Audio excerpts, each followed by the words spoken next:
Yeah, it's going down, man. It's Donnie Houston Podcast. I am Donnie Houston. Check it out, man. We got a special guest today, man. He go by a whole lot of names, man. You know what I'm saying? The Crooked, King of the Ghetto, Real Elvis Presley, Bar Kelly, Rother Vandross, and now Muhammad Ali. I know I done missed some, you know what I'm saying? But Dirk Rowinski, Rokeem Rolajuwon, Marvin Gaye, Silly D. Williams, the Row Jays when I'm feeling 4 deep by my goddamn self. Hold up, man. yeah. The Row Jays when I'm 4 deep feeling by my guy. Hey, that's too loud. Dranky Lyman, already. Yeah, already, man. Zero, man. What's going down, man? Shit, well, the world. Yeah, the world is going down right now. It's crazy to everybody else. It's regular for me, I guess. Yeah. Other than that, I'm still drinking, I'm still smoking, and the studio at home is still open. Yeah. So, man, Muhammad Ali, that's the next one coming out. Yeah. Yeah, let's talk about it. What you got going on with that? Muhammad Ali, man, I mean, it was time for me to feed my fans. I usually don't wait this long in between records, but it was November. It was November before the last time I dropped. So we going on a year and a half that I've been on a hiatus. So it's time to come out the dark and, shine some light on some boys right quick. Yeah. Is this some new material? Or I know I've seen you say like 12 or 13 or so albums, like just sitting up. Yeah, I mean, well, it's definitely gonna be new to the world. Yeah, for sure. But yeah, it's fairly new. I don't really dabble too long with older songs. I gotta watch how I release music because I don't like to waste music. You know what I'm saying? With you being what you do, I know you understand what I'm talking about. For sure. It's kind of like it was the right time for me to drop Quarantine the other month because we was on quarantine. Of course, them was new songs except for the one with Wicked Cricket. Obviously, we did that by years ago. R.I.P. the Cricket. But I mean, yeah, it's new material. I can say all songs have been done within probably last year. Yeah. And not just waiting on, I got to wait on, I'm not on no major label or nothing, but how I do my thing, I got to wait. I got to get a release date. And then when I get a release date, I can get and put a project together, you know what I'm saying, and go from there, turn it in, and I just wait on them to do what they going to do. Yeah. You been in the game so long, do you still get excited about putting out new music? I never ever was excited about it. No shit. Nah, I never was excited about it. Like to actually, I don't like to rap. I don't like it. But it's something that I do well. You know what I'm saying? So I do this shit because it pay the bill. You know what I'm saying? But the game it's been a black eye in the game since before it was rap. And I don't like rap because of the people that's involved with it. It's probably the reason why I make the type of music that I make. So I don't take that back. I don't like what I got to deal with after I make the record. Making the record is cool. Yeah. But all the politics and all that, I don't like doing all that because that shit make me don't love the game no more. When you say politics, like what you mean? Well, in the beginning of my career, I might say something that an exec may label as raunchy. We can't put that out. And if it ain't my label, it's not going to come out. Then if I throw a fit, we going to war about some shit. So it's like, that. And then the real shit that, I got to say this right. I think a lot of people scared of me. And I understand why, but I don't understand why. To be able to do songs with people I may have wanted to do a song with, they've been swayed away from messing with Zero for some other type of reason by some, bitch ass and a half ass dude or bitch. And that type of shit sours the game for me also because a lot of people, it's a stigmata that'll float around and they'll believe what they hear rather than experiencing for themselves. So that stops me from being able to, do a song with somebody. So it's kind of like people be like, why you don't have features? I'm like, well, shit, most of these niggas feel me for some reason. Maybe they think I'm gonna kill them on a song, which I'm most definitely gonna do. Yeah. or they think, like I've heard when doing songs with majors before, that I'm gonna come in the studio and whoop everybody and take something from somebody. Like, nigga, I've been rapping like, nigga, if I was taking something from somebody, I would have never came out without found me. Right. Like, nigga, shit. So, but I mean, you know, shit crazy. But I mean, but where was they come from though? If you don't have them type of incidents, you think it's just more so like, okay, he make this type of music. He has more of like a darker image, the one deep thing. It's not even the music or the image. It's people. I got a couple haters out here. Like, put it like this, man. If me and you got some shit going on, and you excel harder than I, but we doing the same thing, I'm in my feelings. And while I'm in my feelings, I'm not eating as much as you. So, hey, man, look, don't fuck with Donnie. You know what I'm saying? You know, that nigga, he drink piss or something. You know what I'm saying? Don't let him hit your weed. You know, this nigga, he herpes right here. Just trying to turn motherfuckers off to you because I'm not doing what you doing. I want to be where you at. And you got a whole lot of people that would try to consolidate power too, which is real bad. They want to fuck up all the game in town. So the only game that's left is yours. Kind of like, you know, don't fuck with Donnie, man. That nigga there, you know, he weak, he whack, blah, blah, blah. Then turn right back around. Well, ain't nobody else fucking with you. Here I come. Come hey, holler at a know, nigga. Yeah. I give you this. I know you charge this, but I give you this, though. I done fucked up all the rest of the shit around town for you, so you gotta fuck with me. You ain't got no choice. Yeah. Or if you got pride, you ain't gonna fuck with nobody. So it's a lot of that shit going on, too. Damn. Okay, but shit, okay, damn, all right. Man, you done been in the game, what we talking, shit, 20, it's a little over 20 years now, huh? 22. 22. So, when you first started rapping, how long, what age did you start actually, like, rapping for real? And not before, I'm talking about before, look at what you did to me when you said, all right, I'm writing rhymes. Yeah. I guess when my auntie bought me my first Beastie Boys album. Yeah. License to Ill? Yeah. Yeah. Yeah. Upside Down Airplane. Yeah. Yeah, I was listening, I was like, oh, these white dudes saying some shit. So I started writing poetry. And then when I moved to Mo City, that's when I was like, oh shit, the shit that they was rapping about, I was seeing that shit in Mo City. Because where I was living at the time, I couldn't come the fuck outside. I was too young, but you know. Because you're originally from Herm Clark, right? Yeah. Yeah. Well, that was the first place I got when I came here. You know what I'm saying? From where I was. I got to Herm Clark. And when my mama died in Glen Iris and GI, we went to South Park. You know what I'm saying? So it was Herm Clark, then it was South Park, still going to school in Herm Clark out here, you know what I'm saying? And then some shit happened in Madison and, you know, introduced to Mo City. I remember you had that from Herm Clark to South Park to Ridgemont. I can't remember what song that was, but it was yeah. Okay.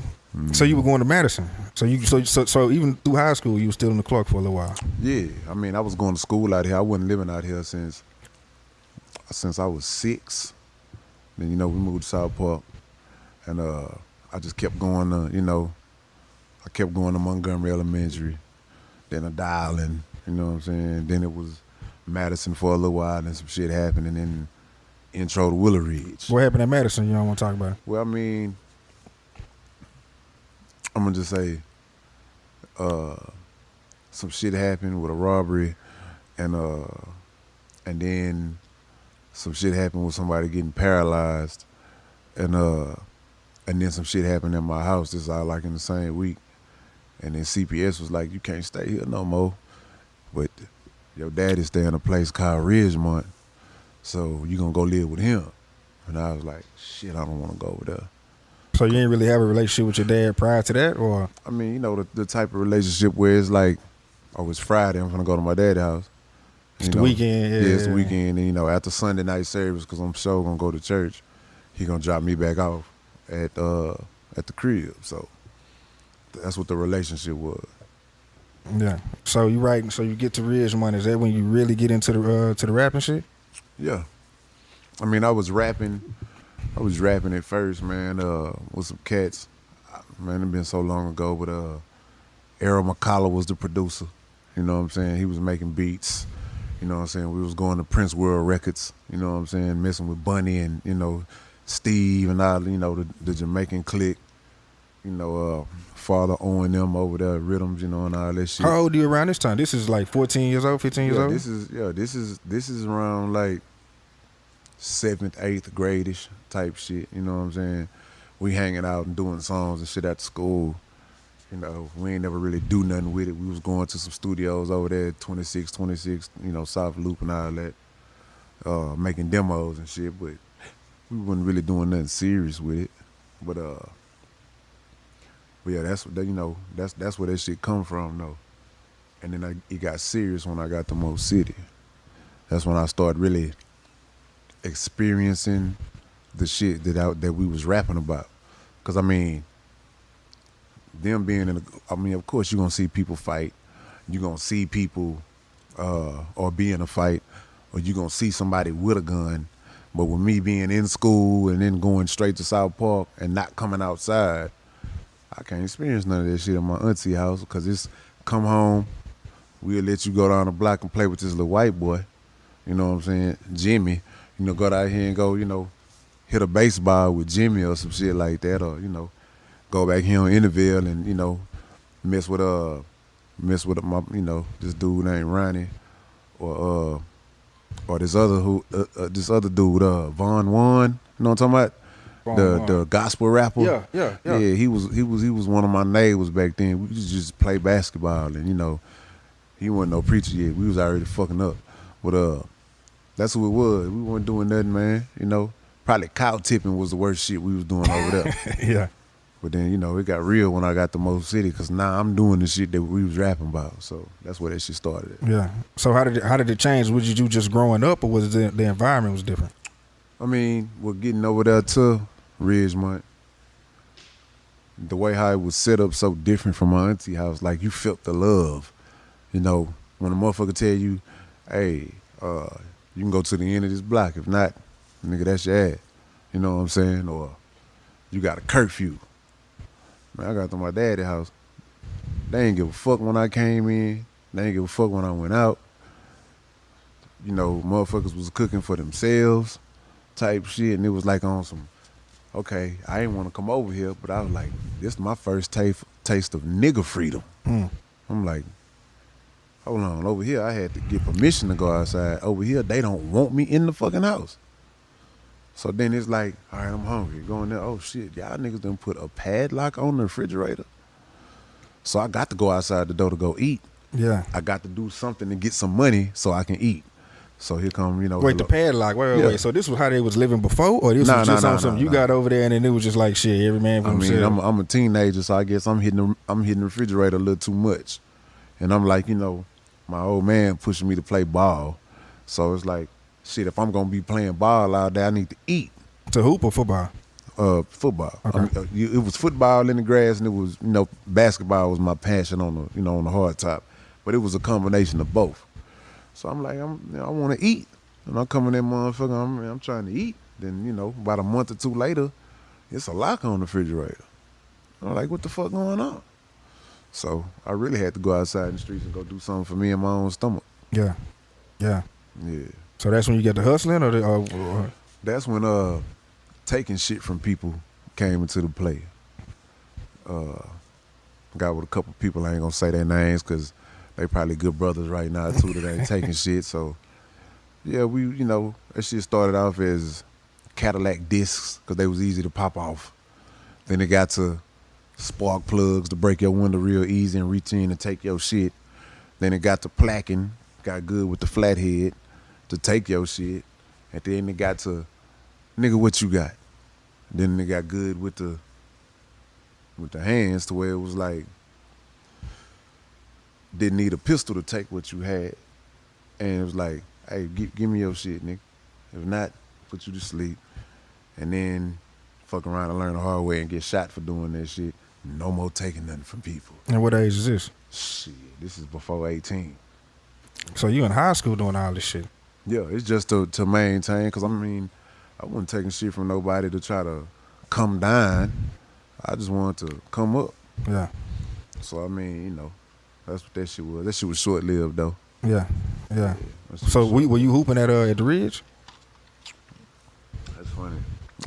I was hooping in Madison, and Coach Yates, he put in a good word for me with Coach Bailey at the Ridge. And, you know, I'm hooping, I'm doing my thing.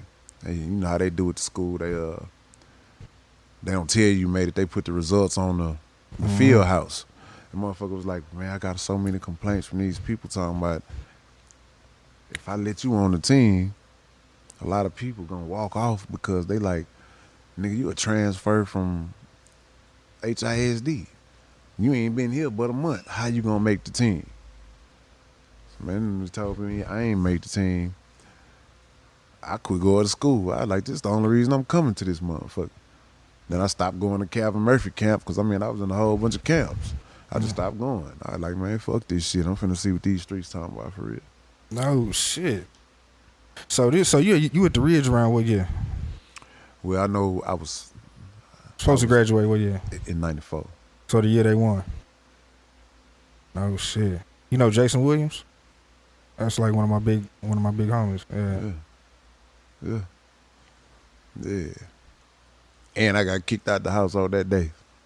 Oh shit. Yeah, I got kicked out the house because you know, on graduation Saturday, everybody going to Surfside. So I got kicked out of my house that day with no surfing. And it is what it is. Yeah. That shit made me, I guess, who I am right now. That's when the one deep mentality was born. You gotta do this shit. You know, it's a lot of people say one deep because it sound cool, and then I ain't never want that shit, but it's what I had to do. Sleep right next door to your house. And so it got to a point where you had to start sleeping outside. Yeah, that's what I'm saying. I got put out the house. You know what I'm saying? I got put out the house, and Pub Park was right next door to my house, and there was a little bench right there. You know. Little like picnic table area type shit. So, you know, everybody come to the park. I get up, go out there and go hoop with them, and everybody go home, go to the bench. And this shit is right next door to where my room was. And my homeboy, which I had let move in my house, and this motherfucker got me kicked out my house. This nigga still in my room. Yeah. What? That shit was gay in a motherfucker, but So he ended up having a better relationship with your people than. Yeah, because I'm like, I ain't saying nothing to these niggas. They done put a padlock on the door. But you know, it is what it is. You know, he'll get off work. This nigga come walk over there to the table. Niggas working at Wendy's on Main, so he'll come bring me one of them horse burgers. You know what I'm saying? Some of them rough ass fries. And like, here you go. And I'll be like, really want to attack this nigga every time I see him. Like, you know, on some Randy Macho, like snapping to a bitch ass nigga gym type shit. But, yeah. You know, shit. I eat that shit and go to sleep. Yeah. So then what you start getting into? Telemarketing and Little Caesars. My first and only jobs. No shit. Yeah. Cause I mean, I had to give me some money some type of way. Yeah. So I was, the Little Caesars right down on South Post Soak. It's the Subway now. Yeah. Yeah. Yeah. And, do you know who Terrence Dotson is? I recall the name a little bit. Okay. But I was in there with Philip Lewis. Philip, yeah. Philip was the manager, and Ernest African ass was his manager type shit. Yeah. Yeah. And I worked at the motherfucking Video Square next door to that motherfucker at the time. Yeah. I was trying to get money. I was in that bitch selling mitza with 3 for 10s inside the motherfucker. Yeah. Had to give me some money. Yeah. So how long that lasted? 2 months, 3 months. Yeah. Something like that. And you just wasn't fucking with it, or? I mean, you know, found something better in selling 3 for 10s. It was right now money, and everybody smoking weed at the time. Wasn't none of us on no motherfucking, couldn't nobody afford no kush. With that Reginald, boys was on Reginald all day long. I go in that bitch and roll up some pen squares or some good 3 for 10. Shit. Man, I break down a 20 sack and make like $120 out of that shit. No shit. But yeah. And that shit was making me able to go down there and get me a room at the Post Oak Inn. You know what I'm saying? Right up there. Or if I really made some motherfucking money, I go to the on Main up there to the Hotel 6, to the Motel 6 over there, Mm-hmm. across from Caro on the other Carol's and all that, side. yeah. Uh-huh. Yeah, but I mean that's what I started doing. Man, okay. So are you rapping around this time too, or is you just straight hustling? I'm writing raps, Yeah. and the shit ain't get really serious until I met Bam. Yeah. Talk about Bam, because I done heard that name before, but I don't really know like a whole lot about him. Bam, Rough Niggas Bible. You know what I'm saying? I really forgot how. Okay, nah, I didn't. You know, me being in Mo City, you got Lil Flea living in the neighborhood. Street military. Yeah. So it's like, that's my go-to dude. And I'm like, hey man, check this out. Is this jamming? Then I see how to roll through there and you know, the big ass, I guess it was a Lincoln or whatever this big ass car was. And I was like, damn, that's street military right now. And I, you know, let them hear my shit. They kind of, you know, Flea kind of opened the door for me and introduced the nigga to Bam. And, you know, Bam was on X-Bam Records at the time with Jared Oliver. And I signed with X-Bam. I ain't never do nothing with them though, but I signed with them. That was my first major signing at the time. And I just went from there. I started, you know, rocking with the faculty, you know what I'm saying, and Too Real, the Avalon Boys, and you know, the whole Killer Clan thing, you know what I'm saying. But I'm looking up the street military at the time, and they kind of didn't put me with Bam, but me and Bam was doing a whole lot of the same shit. So I started, you know, on some everyday shit with Bam. And, Yeah. That's how the professional shit kind of started a little bit, like getting a taste of how the shit go on a professional level. So, yeah. Yeah. So okay, so talk a little bit about street military and just like how important they are, you know what I'm saying, like hip hop in Houston and shit. Well, for one, they deserve a whole lot more recognition than they got. You know what I'm saying? All the real niggas know, but I think everybody need to know. I tell a whole lot of people, man, that Zero is, you know, a little bit of Point Blank, you know what I'm saying? A little bit of street military, a little bit of K-Reno. I think all that made up Zero. Cause I listen to them, like I could listen to Pop, Big, yeah, of course they jamming, but I can't see these people. And the thing about it is, you know, like in hip hop today, you get a lot of people that rap hard and a motherfucker about shit they never did before.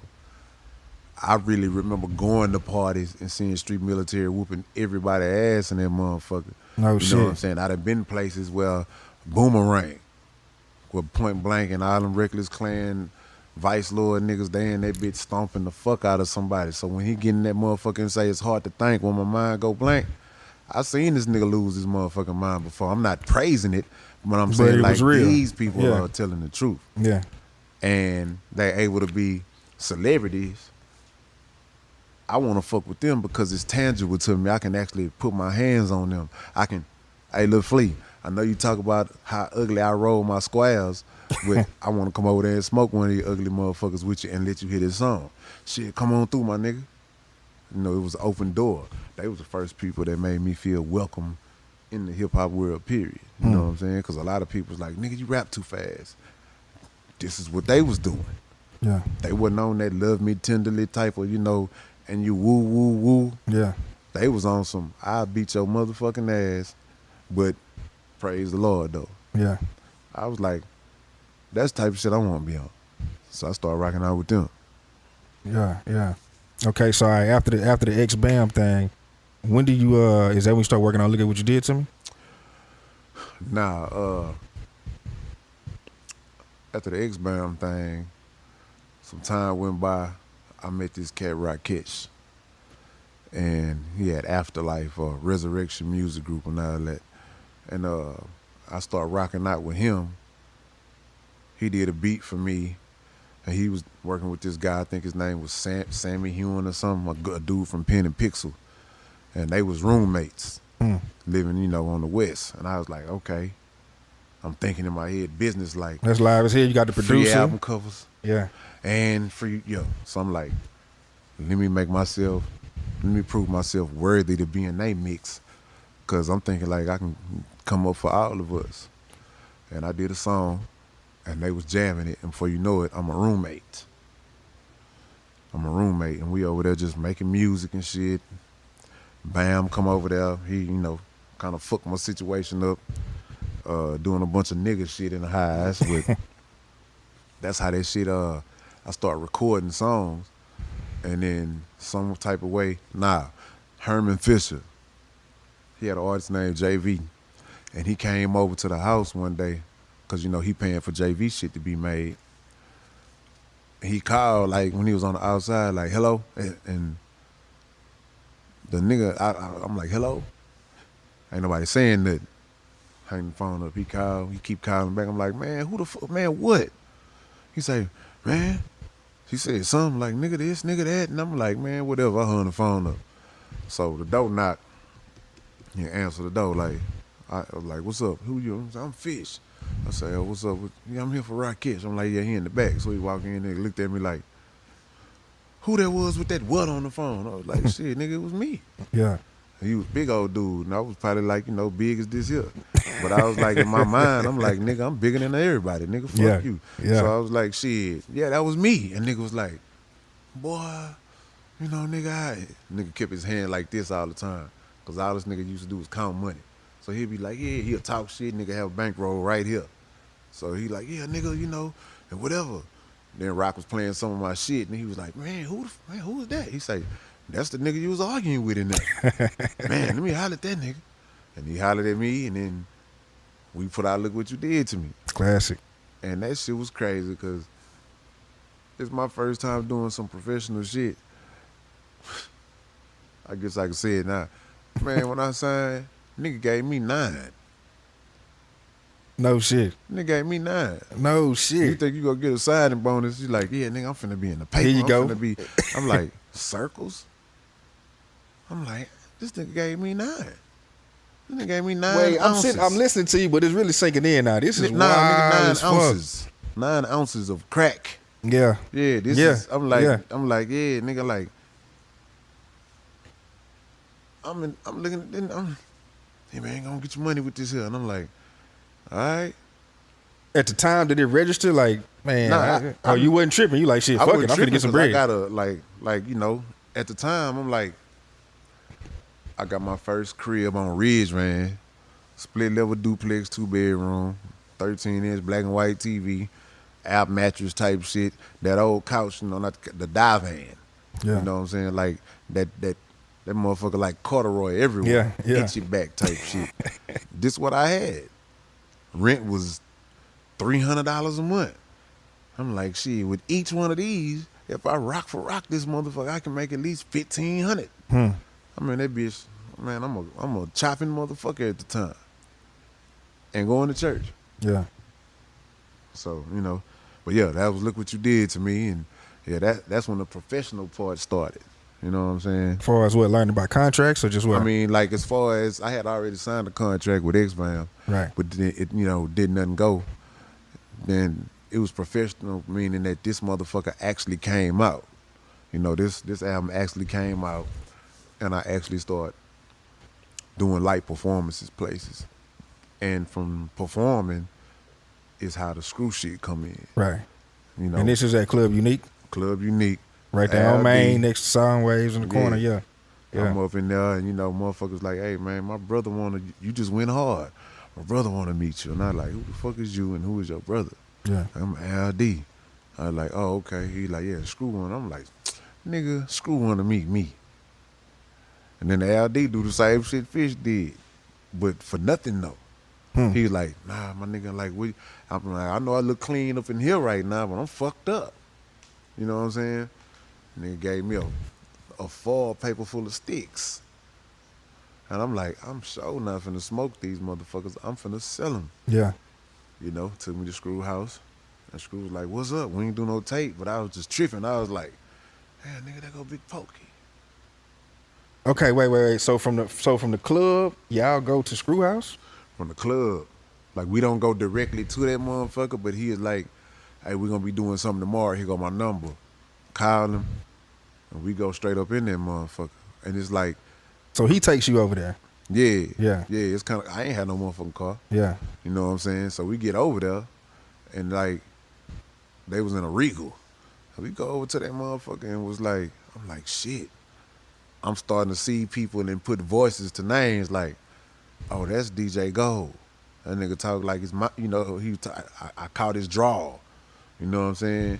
Then when I seen Big Pokey, I had never seen nobody. You know what I'm saying? Because I'm so conceited into me.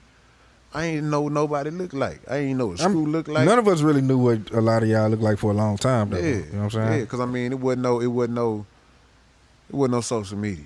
You know what I'm saying? And you really had to be a snitch if you were taking pictures of everybody. You was gonna get your ass whooped at a time like that because it wasn't number prime co-phone. Yeah. But I mean, went over there and I'm like, so Pokey and all these people is over there. So who all over there? When you first go over there, you say Gold, Pokey. Well, of course, DJ Gold always there. Aldi was always there. Screw was hardly ever at that motherfucker, but Screw was there. He wouldn't hardly be at the crib. Man, Screw be out doing a bunch of shit for people. Yeah. Screw was selling them tapes, and he wasn't selling them out of. See, this the new house. This this the Turtle Creek house. So he already had his shop going on cutting by the time I come along. Oh, so you didn't make it to the other house over there? I've been to the other house as a customer. Yeah. I ain't never been up in there but motherfucker as it in there to like, hey, I want to rap. Yeah. You know what I'm saying? So, and by all my homeboys, you be like, hey, bitch, you need to go in there and go, you got something to say. I'm like, well, I'm not going to say it today. I'm getting this tape. We finna drink. So when you going to get the tapes, you ain't even thinking about, hey, Screw out rap. I'm thinking about it, but then I'm like, I don't like people. Yeah. So I look at everybody like they like me. I don't want you up in my face. I'm not going to be up in your shit. You know what I'm saying? Because God forbid, motherfucker, hey, man, Screw, I'm zero and I rap, and then they hit you with the, I don't give a fuck. Yeah. Now I'm going to be like, well, fuck you then. But I'm going to be out of line. Yeah. You know what I'm saying? I'd be like, man, I don't want to fuck with nobody because I don't be, I don't want nobody to fuck with me type shit. Right. So I ain't never say nothing to him.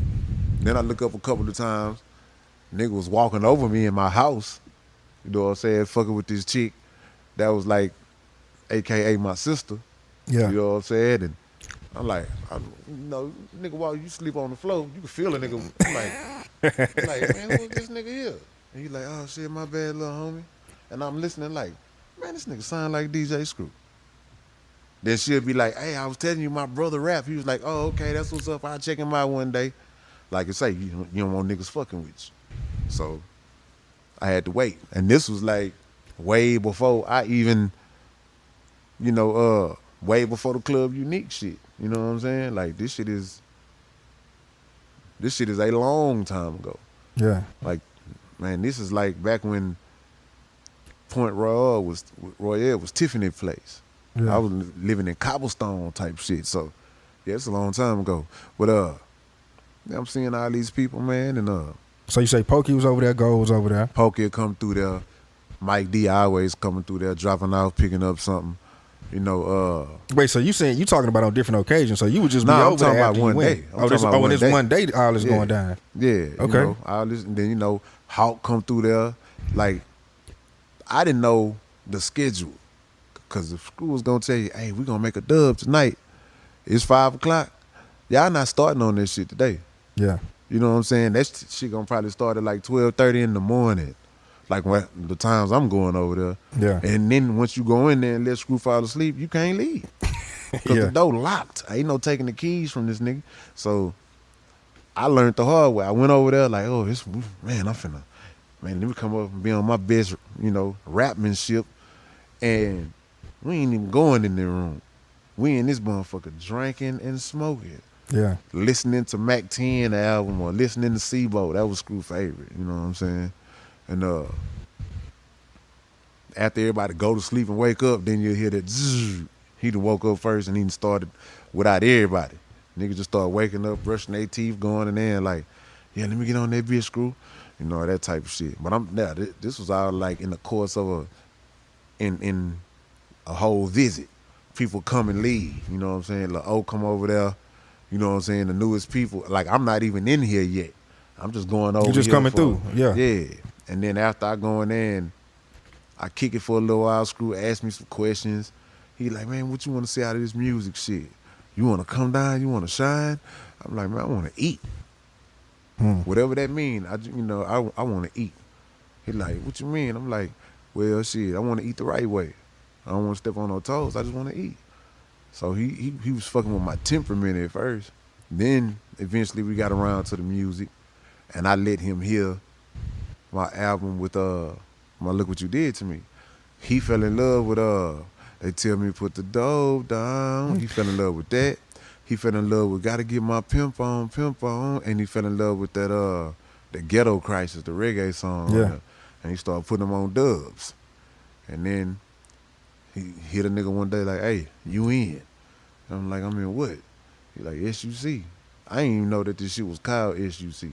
I was just like, shit, I'm in Screwhouse and all these niggas over here. Because to tell the truth, I didn't have no motherfucking car. So the only time I'm going to hear screw tape is when I'm riding with somebody. And niggas wasn't picking me up, like I said on I Found Me. Yeah. So it's very seldom I was in a car with somebody jamming that shit to know what SUC meant.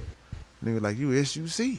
I'm like, oh shit, that's what's up. Well, that's half of my mission accomplished. So when you went over there that first day, they made a tape. Were you on the tape or you was just Nah. Because by the time that they made that tape, I was like, man, I'm finna go the fuck back home. And I went the fuck back home. And then the next time I came over there, I want to say maybe it was Shot Calling with Grace, R.I.P. Grace, and Los. You know what I'm saying? I did that shit, then turned right back around and did G-Love with L.D. You know what I'm saying? And that's like how the zero on the screw tape started. You know what I'm saying? But it was after I played him Look What You Did to Me and shit. So me being on them tapes was strictly based off real music and not no freestyle shit. Yeah. Talk about making Blue 22. Shit, I can't. Yeah. Yeah, I was going You ain't hard hear like Screw that. on that motherfucker say, dropping mics, huh? Yeah. Man, I was asleep. This man poured a paint into, I want to say either a 2 or a 3 liter pineapple soda from Randall's. God One damn. of the cheap ass 88-cent soda. Yeah, I remember them. So it's yeah. thin in the motherfucker, so the drink was thick. Man, by the time that nigga hit record, I was already snoring. I had some shit coming out the side of my mouth. So I was like, I don't remember shit. Yeah. That nigga woke me up and like, I was like, oh yeah, yellow bone, whatever, you know what I'm saying? Flipping with yellow bone and went right back to sleep. I ain't hit the tape till I woke up. I wasn't there for that shit. Yeah, because you ain't really on there. I mean, you kind of... I talked on that motherfucker. At the beginning but a little bit, but not a listen whole to what lot. I'm saying, Yeah. I'm not making no fucking sense. On that song, Fuck You, and nigga Ice Cube. My ex-bitches, yeah. I say, yeah, you better find another patch of grass. What do that shit even mean? I was like been dreaming about a field or something. Like, I wasn't there. I was fucked up. You gotta understand, man. I bet I had drunk a deuce before. Had never drunk a 8 with nobody at one time. And I'm gonna just say, I'm gonna make up a word, man. The porridges was stupid. Yeah, nah, you talking about putting the paint in a 2 or 3. That's crazy. How you put a 6 in a 20 ounce? That where that shit come from, so the water don't even move. I'm like, you do this here and that shit just still there. Niggas pulling up shit like that. 6 and a 20, that's crazy, man. That's what Screw say. Yeah, it's my nigga birthday. You know, make a dub with him, pour up a paint with him. All I can say is, huh? Yeah. I don't even know what he's saying. Yeah. Did you pick your songs for that particular tape? Yeah. I picked the songs that I wanted on there and Screw put them together. Yeah. So that freestyle, that wasn't written. That was all freestyle. It was a freestyle at that point. Yeah. Yeah, that shit was a freestyle at that point. Oh shit. Yeah. And then I came back and did that bitch at the park. After I knew that motherfucker, I came and did that bitch for the DVD. Blue shirt on. Yeah. Mm-hmm. Man. Okay. So shit. Talk about because I just had Dan here and he was saying, man, how Screw, of course we all know Screw didn't really do albums like that, but he was gonna do Zero versus the World. Mm-hmm. And the day the wax came in was the day he died. Yeah. I don't know, man. That shit just Screw didn't want to be, cause like I said when I first came in here, like man, the politics will ruin you. You don't want to deal with people after you see how vindictive and vicious the game is, and how people just want to use you to get to their goal. And if you got a good heart, that shit gonna fuck with you. So Screw didn't wanna, cause he naturally had a good heart. And when you got a good heart, man, you can't fuck with a lot of people who don't have that same heart that you got, because it means you're gonna get walked on. You're a welcome mat waiting to happen. So if you know that, you're gonna still clear that shit. But Screw knew the way how I was. I just wanted to be around. I wouldn't never be like, Screw, let's make a dub. I was just like, I'm meeting these niggas for the first time, but they treat me like they've been knowing me my whole life. I ain't get that from the niggas that was dropping me off over there. So I'm like, Screw like, shit, what's good? What you want? Man, ride the Hearts chicken with me right quick. I'm like, yeah, that's some dry ass chicken, but I'm gonna go. Yeah. And I'm with Screw. And to have a nigga that everybody talking about you, that's kind of like when motherfuckers be like, hey, Ro, you the shit, Ro, you the shit. And I be like, yeah, but K Reno though. Yeah. You know what I'm saying? Hats come off to who the fuck they need to come off to. And I don't like nobody riding me for too long, because I'm just me. I'm with me all day. I might be zero to you. I'm not to me though. And I'll probably get that shit from Screw. Because motherfucker be like, Fifi used to tell him, hey man, you a star. He be like, nah, stars is up there. I'm Robert Davis. And I was like, you know what? He right. Screw a uniform. He take that motherfucker off when he go home, and he Robert Davis. Zero shit is a uniform. So I don't walk around identifying with this shit like, yeah, I know y'all see me. I know y'all see the name on the mask. Nah, actually, I'm just trying to, protect myself. Somebody put this, shout out to DJ Hefner. He made these hoes. But I'm not walking around every day like I'm a rap nigga.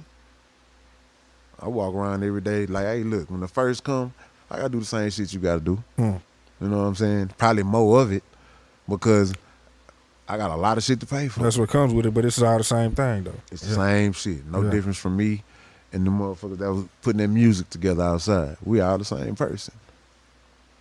Yeah. So you had kind of dove into it a little bit, but you were saying, so you think people kind of took advantage of Screw kind of being just kind of kind and like giving how everybody say he is, you know what I'm saying? I mean, of course, because they do that to anybody in a position like that. If a nigga know your weakness, then he'll play on it for his good, or she'll play on it for her good. So, I mean, you got people that want Screw to come through and do their album, but don't want to pay him what he's saying, what he's worth, or what he's charging. Then they'll be like, okay, well, how about if I give you this here and I give you a little bit of this here? A lot of that shit was going on, but that goes on with everybody in this game. Bro, how much for a verse? Oh, it's this. Okay, well, what about if I give you this here? Well, what about if I just, say, nigga, fuck you and your mama? Nigga, I just told you what it was. Yeah. Everybody try you no matter who you are. It'll trip you out. And you'll be like, they tried him with that shit? Yeah. Or they tried her with that shit? Motherfuckers you think is invincible. Motherfucker gonna try you anyway. And try to, sugarcoat some shit. Make you think like, hey man, this shit here is gonna be pleasing and filling, even though it's some shit. So I mean, but yeah, Screw didn't want to do that type of shit. He just wanted to see all of his people under his umbrella eat in their own way. And I understood that. Because you got a lot of people who don't just necessarily not rock with each other, but Hawk and Kiki was rocking. That was who was rocking with, me and Mike D end up rocking real hard. You know what I'm saying? You'll see, and then, after that, like right now, Straight Leg Bacon, you see Pokey and Kiki all the time. Yeah. You know what I'm saying? If you look up and see me with anybody from the SUC, it was going to be Mike D. You know what I'm saying? Everybody had their own people that they rock with. You know what I'm saying? Some people didn't even rock with it all. Like, nigga didn't know who Lil Flip hung out with, because me and him basically coming in at the same time, but he got people he hang out with. I'm basically not hanging with no motherfucking body until I get over there. I'm hanging out with Screw or I'm hanging out with Al D. I started doing a bunch of shit with Al D. You know what I'm saying? Angelique and, you know, people like that. Then they get into Mo. Then they get into me and Hawk conversating every day, pulling up just to smoke, doing shows together. Like, shit had to grow. Yeah. You know what I'm saying? But Hawk was doing with his, you know, Dead End Alliance and his DEA thing, the same thing Kiki ended up doing with his, you know, 713, what I end up doing with my 1D. You know, everybody had their own type of imprint because people wanted to have the type of money that Screw had. You know what I'm saying? Everybody wanted to be a boss. And then Screw didn't want you to work for him. He wanted you to be a boss also. So he was just giving you the platform to get your shit up. And then once your shit gets to a certain type of pinnacle, then you can get up and you can, I guess, so to speak, for lack of other words, you could be Screw. And, you know, me, I would have been cool with signing with Screw. Because the one thing about it, he was paying me for shit that I was like, what the fuck you give me this for? Yeah. I gotta, you know, I'm like, shit, the payoff is being here with you. That's the payoff. Yeah. Because from that shit was born situations like helping write City Serve. You know what I'm saying? Situations where I jumped on other people's albums after they was like, oh, Screw, he hard. Tell him I need a hook. Yeah. Tell him I need a verse. Oh, he make beats? Oh, tell him he made that? Oh, okay, shit. Tell him I need one like that. So I'm getting money. Yeah. So the payoff was just knowing him. So, I mean, you know, and he saw that shit. He didn't want to, you know, because it'll hurt you to tell your mans, hey, you in the red.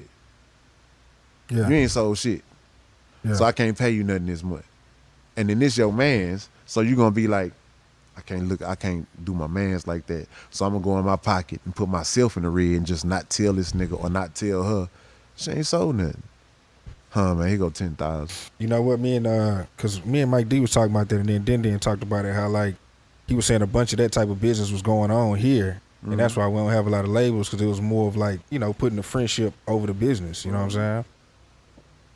I mean, on one note, you got a lot of people. And before you start, is that why you don't really get into that, you know what I'm saying, and kind of stick to yourself? Well, I stick to myself because no disrespect to nobody that I've ever rocked with or nobody that I have yet to rock with. I don't know nobody with my type of work ethic. I ain't never experienced that shit with nobody. Like, I just don't, you know, I just don't know it. It's kind of like Slim Thug will tell you, like, yeah, nigga, we at the studio. Ain't shit gonna happen till Rotha get here, though. I'ma walk in like, hey, yeah, yeah, shit, what we got? Shit, all right, hold on. All right, shit, what we got? All right, Gavin, you know what I'm saying? Be done, played it, what we got? Yeah. Okay, summertime in my, that's what we gonna go with. Now, I'm going to tell you, I don't know if you remember this, but we had did that the 1995 with Propane. I produced that with Gavin and them, and we had did that. I know. And he walked in there and immediately was like, Yeah. okay. Oh, you on some swinging? Okay. Man, look. And walked in there, and I'm talking about, and I'm sitting in there amazed, bro. You know what I'm saying? I ain't never tell you this, but I'm sitting there amazed at just how fast the process was. You know what I'm saying? Because it's a difference in a motherfucker doing some shit because he jamming, and it's a difference in a motherfucker doing some shit because he need it. So when I walk in that motherfucker, like when I tell you there ain't a nigga with a work ethic like me, I was writing some shit on the way over here. You know what I'm saying? Shit. And when I leave this bitch, I'm gonna go home and go in the studio. You know, off whatever idea I get from our conversation tonight, I'm gonna go work. That's how a motherfucker have all these albums sitting up just ready to go because I really do this shit. You know what I'm saying? When I walk in, I hit a motherfucking beat, I'm like, oh, nah, cut me on right quick. Let's try this here. And that's why I don't rock with a lot of motherfuckers. Because, I mean, I don't know if Den said it, but I'm on straight profit because I see the work. And then at the time, Young had a deal. I'm like, oh, I need to go over there and fuck with them. They kind of gave me like the Crip welcome. But I mean, I want to be welcomed as an artist. I want to come over here and do my thing. So I go to a couple sessions at Uptown with E. This nigga Den, because I'm thinking like a businessman back then. They charging X amount of dollars for the studio time. We on the other side, on the right side, smoking and drinking though, the whole time. I gotta come back to this motherfucker like 2-3 days straight to get one song done. And I'm like, this ain't my type of thing. Cause if I do a song Thursday, I don't want to revisit that bitch Friday. Yeah. That bitch need to be done Thursday. Yeah, you want to be on to the next one. Yeah. Cause nigga, I mean, you know, Pac said this shit to them niggas in the studio Yeah. way back. This ain't a luxury we had to take all this time on this shit. Niggas leave the studio and get killed or die or kill themselves or go to jail for 20 years. You know what I'm saying? You look up, all of a sudden shit, Corey Blunt gone. I look up every 10 minutes, hey man, Mike D in jail. Then shit, me. As soon as I sign something, I'm gone. Caught with some drink, I'm gone. Oh, the nigga smelled the weed, I'm gone. Like, you don't have a luxury and you don't know if you're gonna have a chance to do this shit again. So when I walk in that motherfucker and I hear something, I'm like, hey man, we gotta act like this the last time we gonna be available to do this shit. So with that type of mentality, not only does it make you go harder, cause if some do, like me, I knew I was finna go to jail on I Hate You Bitch. I knew I was finna go. So I was like, I'm not gonna be able to rap for at least 2 years. Then the motherfucker was talking about 2 years, TDC. So I was like, I'm finna be gone for 24 months. I gotta look at it like that. Let me leave my hardest shit out here that'll keep me afloat until I come the fuck back. Yeah. And so I was talking to Mike Dean yesterday about that I Hate You Bitch session. He was saying how that shit that all went down, and he was just like, yeah, you know what I'm saying, went to the studio and y'all did the record. Man, how Mike Dean, this is the first dude I got in with that used to ask me how I'm feeling when I get there. He like, what you feel like today, Ro? And I'm like, what the fuck you mean? He really producing, you don't even get it though, yeah. Well, what you go through today? I'm like, well, shit. Well, number one, chick took everything. You know, I'm like, well, what do you mean? I'm like, man, bitch took my house out my house, nigga. She took everything. They didn't send me to jail for nothing. He was like, well, how do you feel? So at the time, I was like, even though we didn't got this shit, you know, we good now and all that. But I'm like, I feel like and I was just playing. I was like, man, I hate that bitch. He like, what? I was like, I never thought I'd say. That nigga say, keep doing that. And I was like, why that shit feel weird to be, number one, having a motherfucker telling me what to do. I'm like, nigga, you keep doing it. You know what I'm saying? I just want to be difficult. When he like, nah, for real. The motherfucker had that guitar, he peer, and I was like, I hate that. And shit was born like that. I ain't going that motherfucker with nothing wrote. That's why the shit used to take so long. And then Mike Dean, you know, I had to shout out to him. But you know how when we doing our thing, we only think about us. So when I get there, I'm ready to go. And I'm ready to go all night.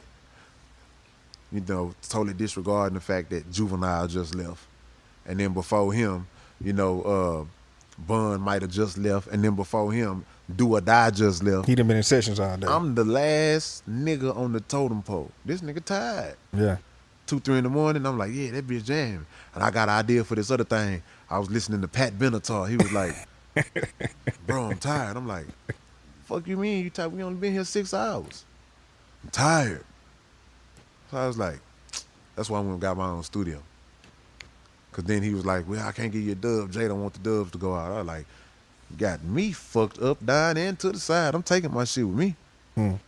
So I stopped going over there because he don't want to have no problems with Jay. Like a lot of people don't.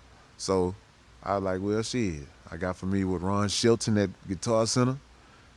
What I need, I got about 15, 20 to play with.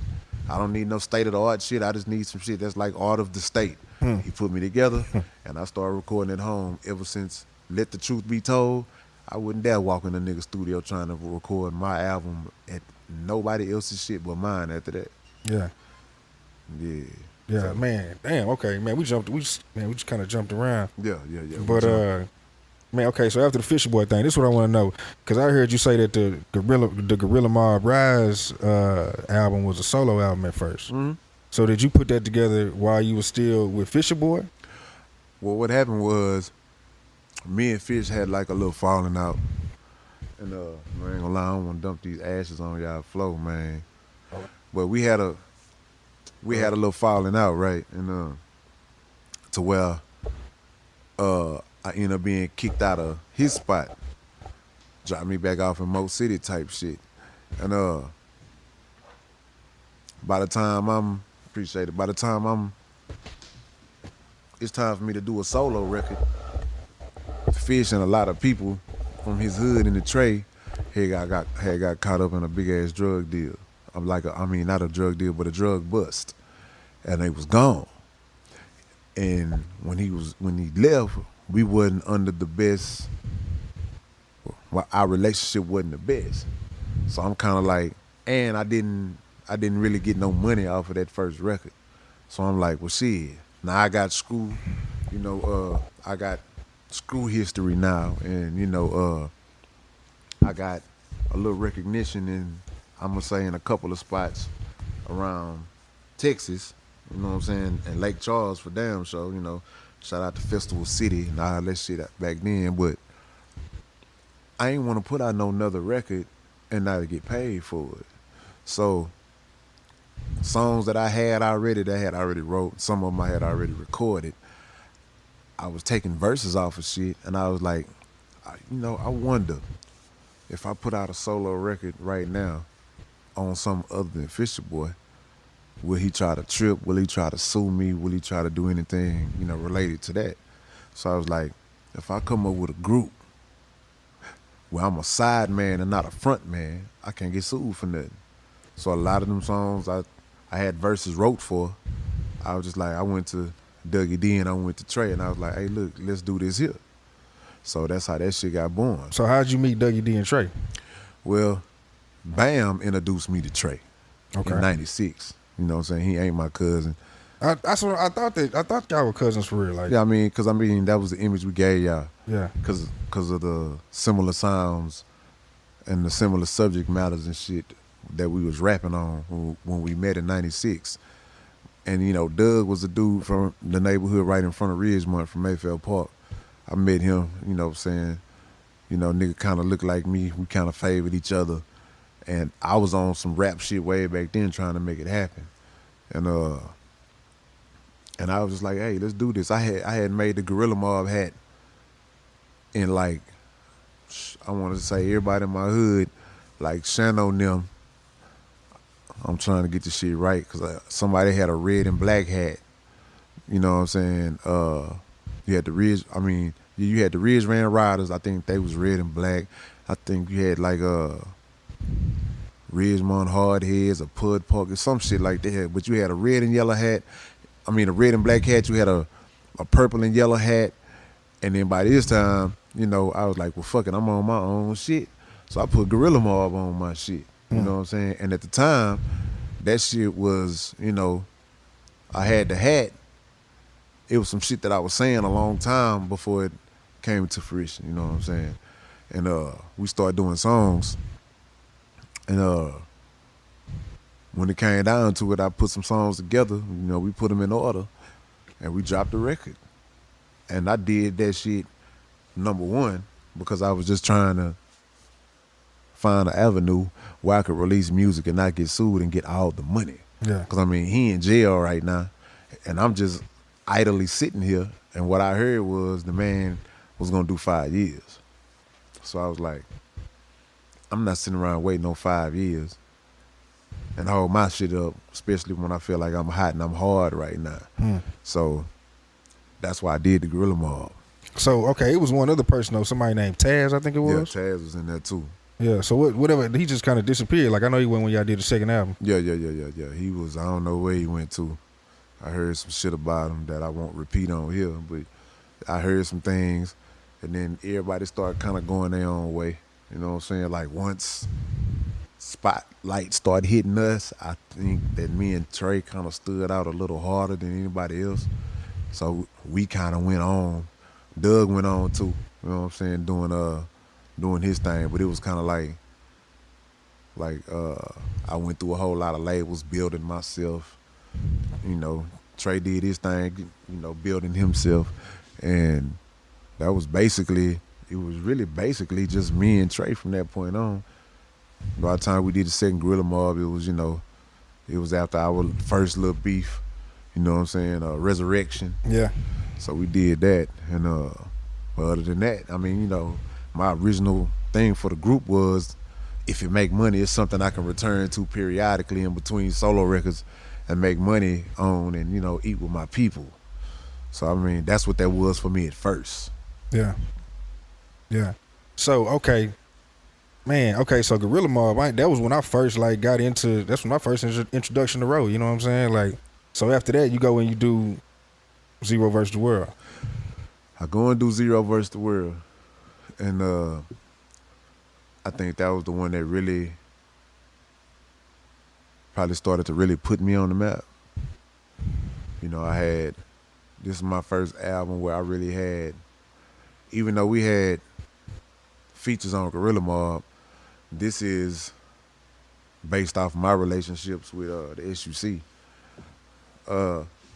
Zero versus the World came, you know, I'm on here with Hawk, you know, Grace, you know, I'm really going in on this motherfucker. And then that was the record with Too Many Niggas on, the first one. Yeah. When that motherfucker used to come on, it changed the club. Yeah. So I was like, I'm gonna do the solo thing now. So was that when you was like, okay, it's going down for real right now when you did that album? Well, nah, I didn't say that until 2004. But on the I Hate You album, Life of Joseph McVeigh, Yeah. that's when I knew it was going down, because that was the first time, like Pimp C used to say, that's the first time I had this much money. Yeah. And I was like, shit, I'm gonna keep on getting this much money. So I just like, I'm gonna be a solo act from now on. So I mean, prior to doing that, though, was it just like more so getting money just doing shows and shit? Like that's kind of how you. It was always getting money for doing shows, but the more albums that you can drop and that you can put in your you know, your accolades, and to be like, okay, this is who I am. I got 10 records. Really, right now, nigga? Yeah, I got 10 records. Yeah. You know what I'm saying? You got a lot of people ain't gonna never even have 10 records. I had 10 records at the beginning of my career, kind of like. You had that run because it was like Zero versus the World, King of the Ghetto, the Zero album, the album with the presidential, like the Life album. You know what I'm saying? Like all them shits came back to back, man. Yeah, they came back to back because classics. I know in my head, as soon as I drop a record, I can charge more to perform. You know what I'm saying? I jump on a big feature with somebody, I can charge more to perform. Then, not to mention, you know, back then you only getting paid one time. Well, I was, but this is what we gonna do. You know, sign with Presidential. They give me some money, and that's like, this it until we get into another record. So it wasn't like royalties and publishing and all that shit back then. I ain't get royalties until I got to Empire. No shit. I didn't get royalties, like a check on a consistent basis. I ain't do that until I got to Empire. You know what I'm saying? Like you'll get a check once or twice from a label. You know what I'm saying? Like I get a specified number at Rap a Lot. The only recurring money that I was getting was from Eugene Brooks, and that was back on the Guerilla Maab Resurrection Cam J days, the Rudy Shirt record. I don't even remember what the fuck. I guess it was Zero, the name of that album. Zero, that was on KMJ. Yeah, on KMJ. Who was over KMJ? Like, this dude named Eugene Brooks. Okay. He put out the Guerilla Maab Resurrection. He put out, you know, he was messing around with Big Mello before he passed. We had Cliche over there. You know what I'm saying? There was a couple more other dudes. Q Stone was doing a lot of producing over there. You know, Tony Montana, Hispanic dude, you know, he was over there doing his shit. But he was like, you the epicenter of what I got going on. And I think I was living on 9700, man, Court Glen, Kirkwood. Man, you give me $400 every Monday. So I'm like, all right, cool. You know, I'm making, you know, $1,600 a month. I'm like on some well shit. My rent is $800, $700, some shit like that. So I'm like, this the first time I ever got recurring money for the whole time I was on KMJ. Yeah. Then when the money slowed down, he put me in a house that he owned, so I didn't need the money like that type shit. But, you know, that shit was just, that was the first, but it was only $400. And like, being a rap dude, Lucky Serving weed was so cheap back then. Yeah. Because that's all you really want to do. You want to have enough money so you can go meet some chick, bring her back to your house, y'all can smoke, y'all can drink, You know what I'm saying? I can fuck like rabbits all night, get up, drop this motherfucker off, and do that shit all over again. Go to the studio and, smoke and drink, ride, smoke and drink, park, smoke and drink, sleep, smoke and drink. So that's what life was back then. But I didn't start really getting a check that meant something until Empire. That's when like the check start coming. Yeah. Yeah. Okay, so I mean after that, talk about Gangsta. No, I'm sorry. Before we get to that, City of Serve. Talk about working on City of Serve, because you were all over that. Yeah. I mean, I was doing a lot of writing on there, me and D Gotti. Yeah. And so y'all pretty much wrote the whole album, and Mo kind of just came in and. I mean, Mo was coming up with shit too. Like, it wasn't just a me and D Gotti type of thing. Everybody was helping. D-Rick, Noke D, other artists will come up with shit, and it's just on a lot of them hooks. Like, you can hear me. Yeah. Dedicated to the music, honey. Yeah, I wrote his verse. Yeah. Mo, Big Faithful, bumping. It's my riffs. You know what I'm saying? All that type of shit. And I mean, that shit was dope for me to do that, because I'm at rec shop. And at the time, if you was rapping in Houston, you wanted to be at rec shop. Yeah. It's a couple places you wanted to be. You wanted to be at rec shop. You wanted to go through and see what Rap A Lot was like. You know what I'm saying? And you seeing the same people from Screw House at rec shop. So, that shit was dope too. Yeah. So we'll talk about Gangsta, man. Gangsta was just another, Trey used to get online, find beats, and be like, I think you should do one of this one. All right, cool, hit the record button. And that's all that shit was. Yeah. Did that shit in his apartment on West Airport. Do you look at that shit as like, does that shit mean anything to you, or just like, it's just some shit I did? It's some shit I did. That shit is a classic, man. I mean, it's cool. It's cool when you think about the type of artist that I've always wanted to be, and you have a whole bunch of for nothing music. Like, it's some gems on there, like the one on the Nas beat. Yeah. I like that. Yeah. You know what I'm saying? It's a lot of shit on there. I'm just really doing what I'm doing at Screw House. Like, it means like very little, but the shit that I took time to write, or the shit that we wrote, like, I really appreciate my friends for being bitch ass niggas.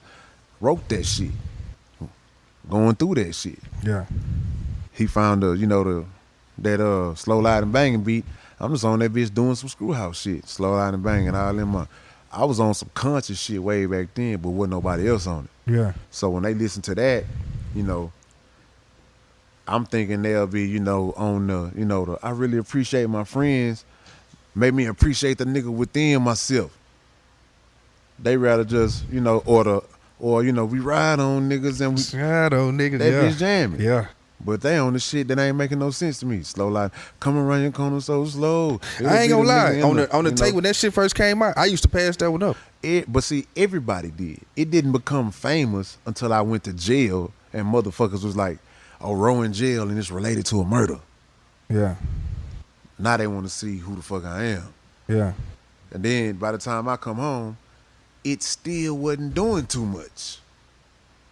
But then I did that bitch at a concert one time, and everybody was like, oh shit.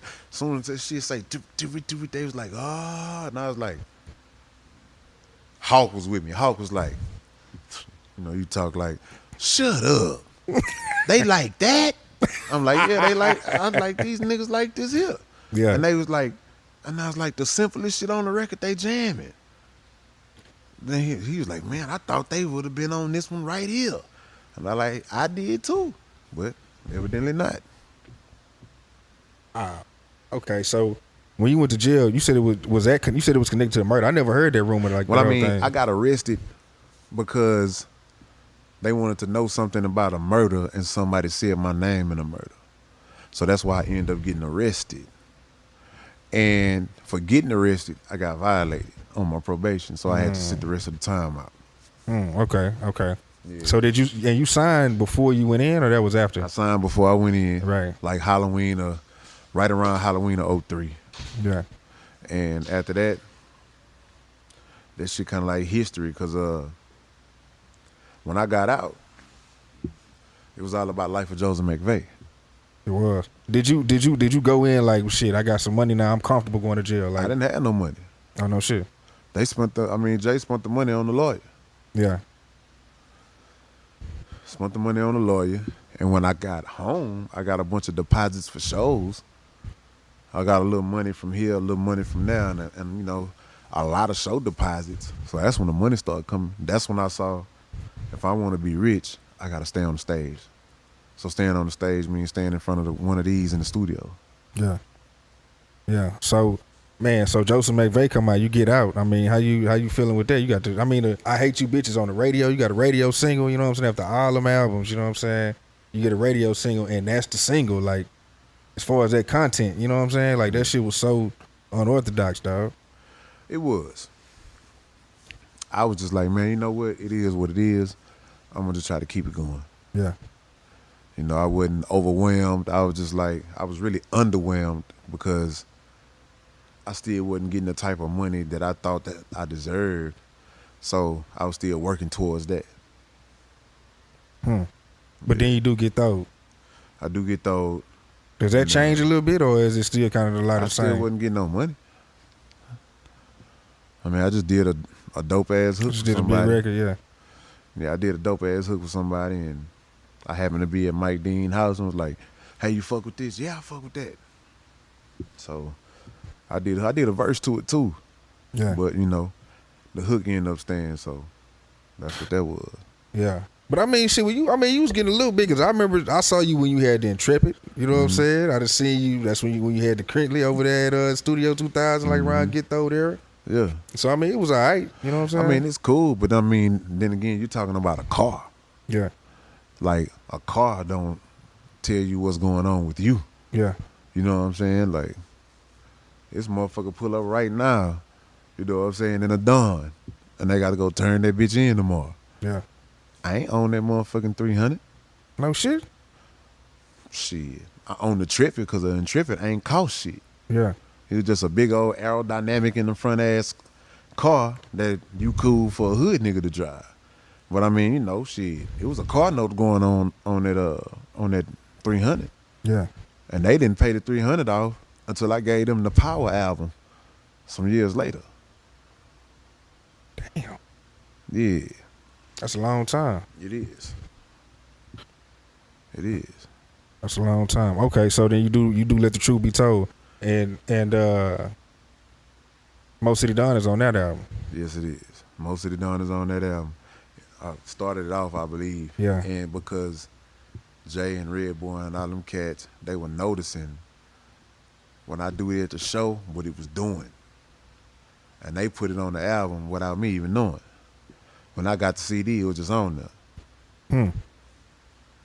And that's when that motherfucker mushroom clouded. Yeah.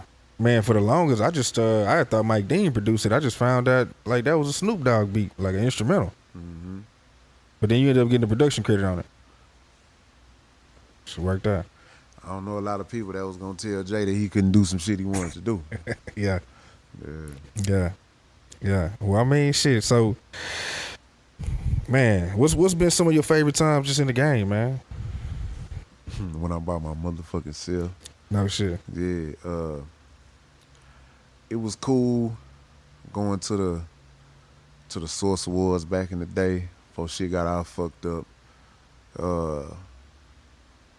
That shit used to be cool, man, when it was some camaraderie. It used to be cool. I used to love to go places with Hawk and, you know, people like that, but once people start dying off and beef start being born, I mean, you know, where's the fun in that shit? Yeah. So then the fun became to stay out of everybody's business, stay at home and stay hitting Space Bar and 3 and shit like that. And talking about the shit that I've witnessed and talking about the shit that I've actually been in versus staying out here and continuing to go through the shit. Yeah. Yeah. Yeah. Because you was talking about beefs. I mean, you had to. I remember that Source cover. You know what I'm saying? Like I wasn't there, but you could look at that cover and be like, "Shit, bro, really wasn't really fucking with nobody there, man." Nah, I wouldn't. I wouldn't. Yeah. And there's a lot of people that ain't in the picture that it was that I fucked with, because it was like the whole Houston was out there, but they only put like select few of us on there. But everybody was out there, you know, Lamario and man, everybody. I want to say Killing Them was out there, but like it was some more people from Mo City out there, but they only put me on. How was it? How was that day? If you could kind of describe, like, I mean, I was doing my regular thing. It wasn't nothing really just special going on. yeah. Was But Pimp C out there kind of just keeping everybody Pimp cool C and shit? was out there just being pimp. Yeah, Say, man, you know what I'm talking about? Pinky Rain, like all that there. yeah. Yeah, he was being pimp. Talk about Pimp, because Pimp really came out and like y'all really had like a real good relationship, man. Yeah, we did. Pimp was like, that nigga called me, he say, man, I got a song talking about you, nigga. And I'm like, what you mean? Nah, I'm finna pull up and let you hear it. Nigga pull up at the car. I get in, he like knocking doors down. And I say, he said, don't get mad at me. I'm just telling you, you need to. I'm like, I don't need to do nothing, man. But, you know, and then we end up squashing the shit way before Pimp can even talk to me or Slim. You know what I'm saying? So, I mean, the shit was cool. Yeah, and that was at the Hawk funeral and all that, right? Yeah. Yeah, which I mean, that was cool, you know what I'm saying? To squash all them beefs, man. I got to ask, because we didn't really talk about the ABN projects, you know what I'm saying? Like, talk a little bit about like those mixtapes and then doing that album, because both classics, you know what I'm saying? Anything y'all done did together is classics. The features, all that, man. Yeah. Y'all ain't never missed. I mean, that shit was cool. Like I said, when the camaraderie was there, it was player. But when that shit left, like money will bring in division and status will bring in division. So once we start having that type of shit going on, it was kind of ruining everything. Yeah. So it's that old saying, man, like when you broke, you good. Once too much extra shit start filtering in, now you got to pay attention to this, and this along with this. You can only keep it 100 with so many things at one time. And that's what I attribute it to, you know, me having my own thing I'm dealing with, him having his own thing he dealing with. Yeah. Is there any possibilities? I asked Slim and he was like, man, he was going to leave it alone. He's already made it public about trying to squash it and everything, get y'all back together. I told him to post that shit too. No shit? I said, if you post this shit, they gonna trip. And then I look up, this nigga posted it. Yeah. Do you ever think y'all, because I mean, you know, it's been a while, man. Y'all been knowing each other for a long time, you know what I'm saying? No. Nope. I can look in your eyes and tell you that. It's too many things that would need to happen that I know ain't gonna happen for that shit to happen. So nah. Like I tell people all the time, they'll be like, hey man, you and Trey need to, hey, bitch, first of all, we don't need to do shit. You can tell me what I need to do. You just want that shit to happen. See, a lot of times people would take what they want and hold it over what's important to you. Like, you'll wish me to be in an uncomfortable situation to make you comfortable and your listening pleasure comfortable. But not knowing we could be on some shit like sit down in the same studio and be looking at each other like, bitch ass nigga. A nigga get up to go record, and this nigga thinking nigga getting up to hit him or something. We shooting, I mean, you don't never know how serious it is. But people just on the outside looking in like, we want another it is what it is. And my answer be like, well shit, go bang that motherfucker. It still is what it is, so jam it. And leave me the fuck alone about it. Yeah. Yeah. But like they're like, are y'all gonna, I'm like, man, I don't fuck with that nigga. That nigga don't fuck with me. We both doing our solo thing, and we'll both appreciate it if you keep on supporting us individually. That's what I always say. Yeah. Yeah. I respect it. So what was the man, I gotta go through my notes. We done jumped around so much. Man, you had talked about you had an interview one time about like quitting like drink and all that shit and having like the $30,000 like a month habit and all that shit. Like talk a little bit about that and just, I mean, everything, just the health, you know what I'm saying? You in the gym and shit, you know what I'm saying? Like talk about just that whole lifestyle change. Well, I mean, it was kind of psychological for me. On some shit like when you in the hood, the only thing that tells is you got money in the hood. how much drugs you can get, how many people you can get high, and what you driving. So when the money started coming, kind of like the universal language is weed, it was codeine too. So with some shit like that going on, well, what do? Same motherfuckers that was laughing at you, telling you that you ain't gonna be able to do this here, all they do is drink out there and they putting money together to drink. So it started off as like a ulterior motive.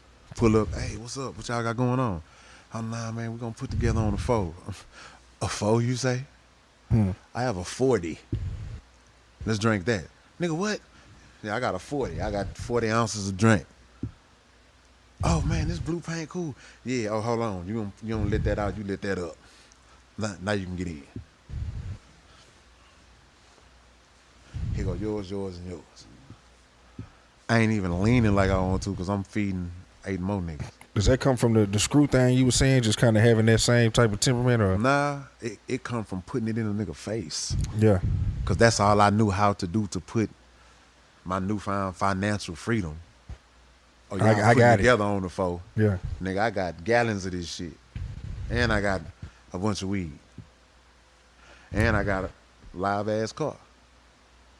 So this really saying, in my mind, it's saying, yeah, y'all told me I couldn't, but I was being dumb about it. And developed a hard habit. Basically. And you look up, you'll equate ice, styrofoam cups, you'll equate cigarillos and weed, and you'll equate syrup and sodas. $27,000 on a slow month. Because I'm making like 60 a month, and I'm taking half of all the shit that I'm making, and I'm spending it on a temporary feeling. So, you know. Then one day you just wake up and do that, or were you kind of just... one day I woke up and caught a case and had to take piss tests and shit. Yeah. So I stopped, and the first time I stopped drinking, I was able to buy my first Bentley. And I was like, damn, I'm talking to myself like, bitch, you dumb. I could have been riding one of these. And then get off probation. I'm like, fuck, I do a 4-year probation in 11 months. I walk in the house, me and Maya recording.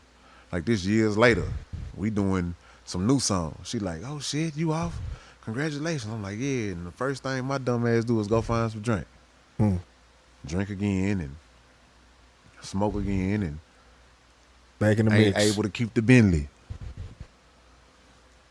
Well, I was able to keep it, but it was only buy this, pay for the car, pay for the house.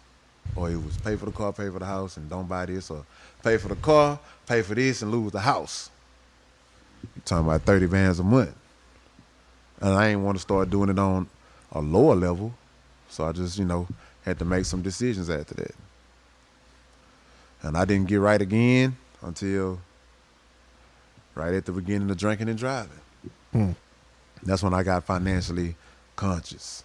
And I started like, Did you start getting with people, or like, or it was just like a personal decision? I just thought, because when I had this drink habit, I was living in a high rise. It wasn't too much for me to do. Then I left there and I started living in big old houses. Now it ain't just paying a gas bill and a water bill and rent. Now it's niggas got to cut grass and, I got to spend on surveillance because ain't nobody breaking in no goddamn high rise. You got little butlers and shit downstairs, concierges and shit. Now you got to have cameras, and now you got to watch your shit differently, and now you got more shit to pay for.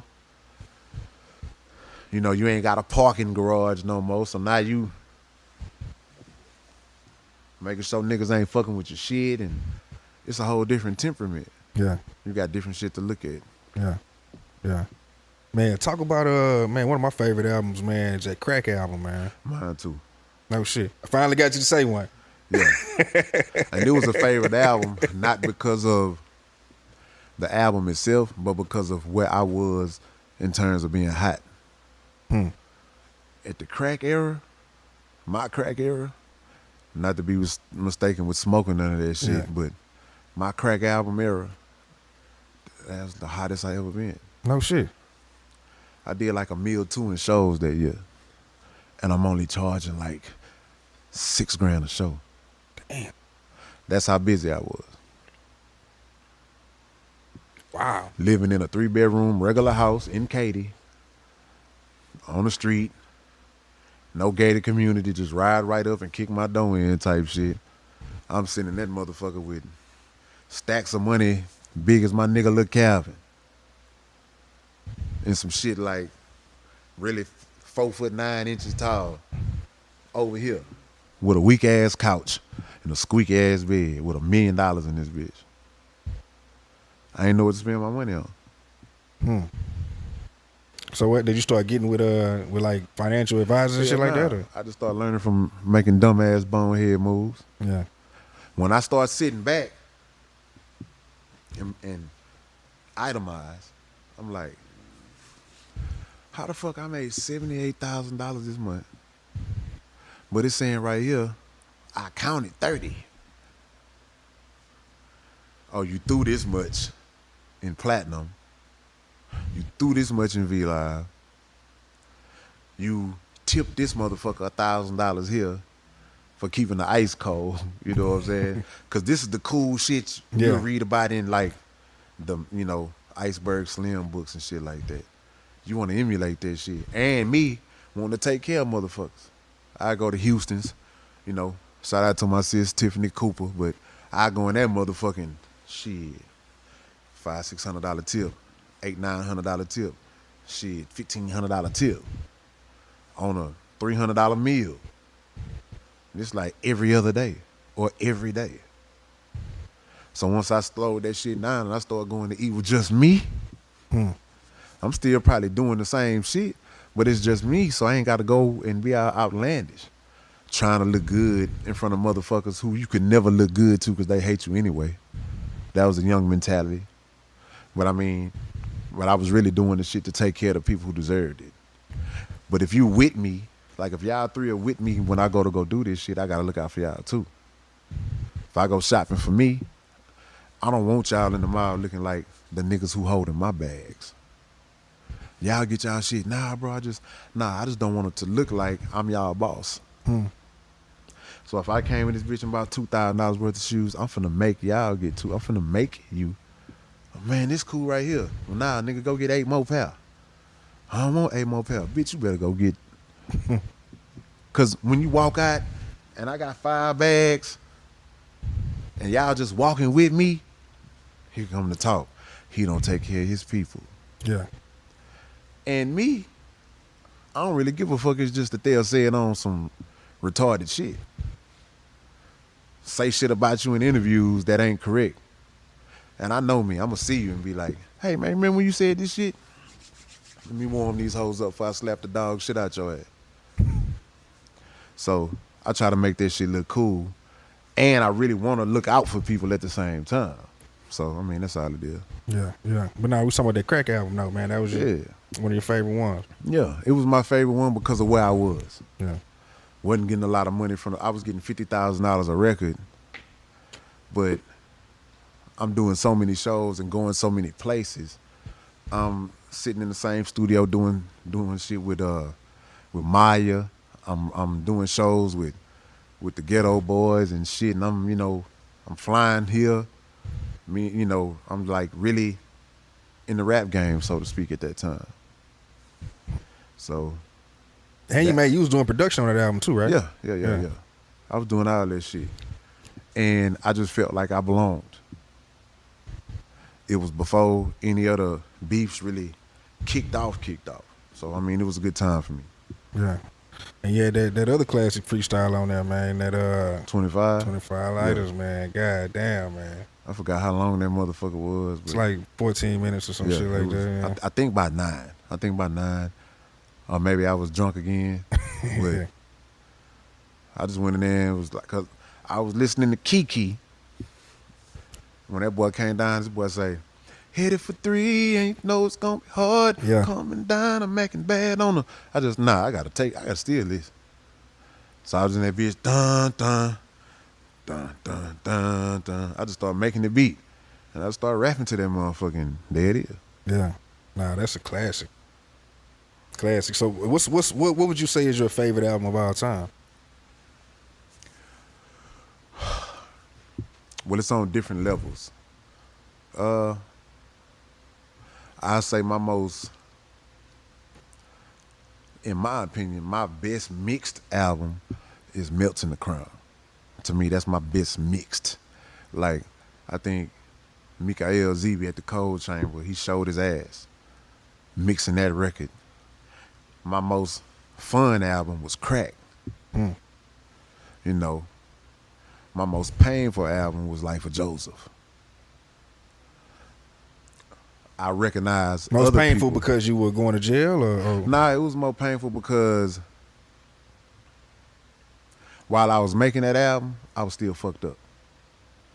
So the shit that I was talking about, like I'm really living it at the point, at the time. Like I might do a song now that's from 18 years ago. But you got to think about it, that was damn near 18 years ago. So when I'm sitting in that motherfucker talking about, I hate you, that shit had just went on like that August or some shit of the previous year. Yeah. Then you got other songs on the record, heartfelt songs, this shit that I'm going through right now. I'm a motherfucker that's gonna do a song about something that's going on right now. Yeah. So it's probably the most painful because a lot of these other albums, I was in a better living situation, so I'm reflecting back on something. Album I showed most skill on, most diversity on, look what you did to me. Mm. Yeah. So, I mean, some shit like that. But then again, on my fresh start, all these last 5 have been mixed equally well by James Hoover. And I got to say, Codeine, for me, that's my At Peace record. Out of the Empire One Deep Entertainment catalog. That's my At Peace record because I could sit back, listen to this motherfucker. I was more comfortable. But and I like Quarantine because it was a throw together and it's doing real well for a throw together. Yeah. Man, so you did what was your last album on Rap A Lot before you went to Empire? I think it was either Angel Dust or Meth. Yeah. But I turned both of those in at the same time. And actually, I went to Sony Red after Rap A Lot. And after Sony Red, I did some shit with these cats out of... Well, actually, the way we did this shit was backwards, but I did the shit with this label with Mr. Lee in Dallas called The Crown, that album, The Crown. And then, as like a slug to them, I came back with Melting the Crown. Like, I'm melting this motherfucker. And then after that... It was like an issue with the label, so you saying it's like a slug or something, it didn't really work out? Yeah, I mean, it was a lot of shit going on with paperwork and some weak shit behind a two-door Bentley went on and, contractual disputes and shit like that. So after I moved along from that shit, I did Melts in the Crown. And I didn't promote The Crown like one time. I wasn't promoting The Crown at all. It had some bad shit on there. It was with Mr. Lee. But then it was Sony Melting the Crown, and after that came Empire. Yeah. And that's where you've been most comfortable. Yeah, I mean, it's the first time in my life I can say, the first time I met Gazi, they gave me $7,500 for nothing. I didn't even give them nothing. Until and this was when I first started rocking with Heavy. I ain't turned in no music until 2-3 years later. Then when I turned in the music, I was like, I'm telling Heavy, I'm like, man, I hope this shit gonna be cool. I hope this shit gonna be worth it. He 30 days went by, I ain't getting no money. He was like, just wait. And I think my first check may have been 45 grand. And I was like, okay, in my mind, I'm like, okay, I was getting $5,000 more for turning in a record, period, you know what I'm saying, at the label I was on. he was like, oh nah, this just your first chick. And I'm like, yeah, well, you know, a lot of people say that. Every month after that was a chick since then. 45. Then the next one was like 40. Then I'm like, oh shit. Why it's like that? He like, you say, I'm like, oh shit. Hey, I'm in this bitch jamming, drinking, and driving. Y'all should be too. Bam, 60. I'm like, I'm in this motherfucker getting checks. Now I'm like, man, like I'm waiting on a child support check. I'm bitch the first. Or in that case, the 15th. And I'm like, I'm 60. I'm like, I'm doing shit I ain't never did before. Like all of a sudden, nigga start crossing his leg like this. You know, and you just Nigga got different posture. You doing shit like this here, like, hey bro, how you doing? I'm just, yes. That's all I got to say. It go from what's up, my nigga, to yes, how are you? We still ain't no motherfucking money. I just said 100 grand. Well, actually 140 grand. But I ain't never had no more up until then, at one time. And these bitches coming back to back to back to back to back. And Slim was like, how that shit treating you? I'm like, nigga, this shit come every 30 days. He was like, shit, nigga, that means you need to stay in the studio. I'm like, nigga, I live in that bitch already. I'm just gonna give them everything and let them put out everything because they send me everything. So, I mean, shit, you know, welcome to the everything gang. Yeah. So it's like, you get the artist aspect of it, then you get the CEO aspect of it too. How can you not love it? Yeah. Yeah. Man, you had a lot of collaborations, man. Talk about because you were saying with Slim, whatever happened with the King and the Boss, man. Man, I guess we just be lying. Yeah. Because we got songs, like we got a bunch of songs, Yeah. but you know, in true Slim Thug fashion, he was gonna release the hoes on Thug Thursday every fucking Thursday. So it's like we ain't got nothing left to put. Let's just do some more songs, G. So we'll go at that bitch and go do some more songs. And like right now, I can go to my iTunes and do this probably twice. Yeah. On the unreleased songs we got. And he'll tell me, we're at the gym, hey man, shit, King and the Boss, let's smash on these niggas. All right, let's do it. Then I'll hear from him. Then I'll tell him, hey, let's do this here. And then he might not hear from me. And people just on some, man, fuck both of y'all. Y'all niggas lie too motherfucking much. Yeah. But I mean, he busy doing Slim. I guess I'm busy doing Rota. Yeah. We see each other doing shows or trying to go in there and work out. Yeah. So yeah. more than we see each other in a recording atmosphere. So Yeah. you know. And then you got the Kings of the South with Flip too. You know what I'm saying? You got that series. Y'all doing another one or did I see something about that? We damn near finished with that. Yeah. Yeah, we did 2 songs in 2017. I think right after Harvey or some shit, or maybe right before. And we got 17 songs now, so it means we've done 15 songs in the last month. Damn. So we through. Yeah. Yeah, we through. Then I got a record with a whole album with Mike D, To the Hard Way. To the We've Hard been Way. through with that motherfucker for years. Yeah. You know. Me and Maya still got a gang of shit that's unreleased. You know. I got a couple solo. I got Ghetto Gospel ready. Of course, Muhammad Ali, June 27th. You know what I'm saying? I got Wrote the Vandross Sings the Blues. I got Still Houston, which features Surreal, Propane, you know, Big Pokey, Kiki. It's just a lot of people I rock with in the H. It's a compilation called Still Houston. You know what I'm saying? I got that shit. I got my Zero Vision DVD ready to drop. I just need a date for that. 1 hour and 47 minutes, Zero Vision, you know, volume 2. Yeah. I mean, it's just a bunch of shit. And then plus I got like 2,000 unreleased, mixed and mastered, sitting up ready to go, waiting. Yeah. So, I mean, like I say, I got a work ethic because only thing I would do if I stayed close to out here, pull up at 4 Barbershop and just waste time and shoot the shit. But I always stay at least 30 minutes away. So on some shit like that, I'ma always be like, wake up, go home, hit the power button. Yeah. Ain't nothing else to do. Come out here in the streets, get shot or shoot somebody. That ain't good, neither one. Get into it with somebody that's jealous or you know, just how we do ourselves out here. Cause you know, we act like we don't fuck with us at all. Yeah. So I try to stay out the way of that shit and stay in there recording and shit. Yeah. Yeah.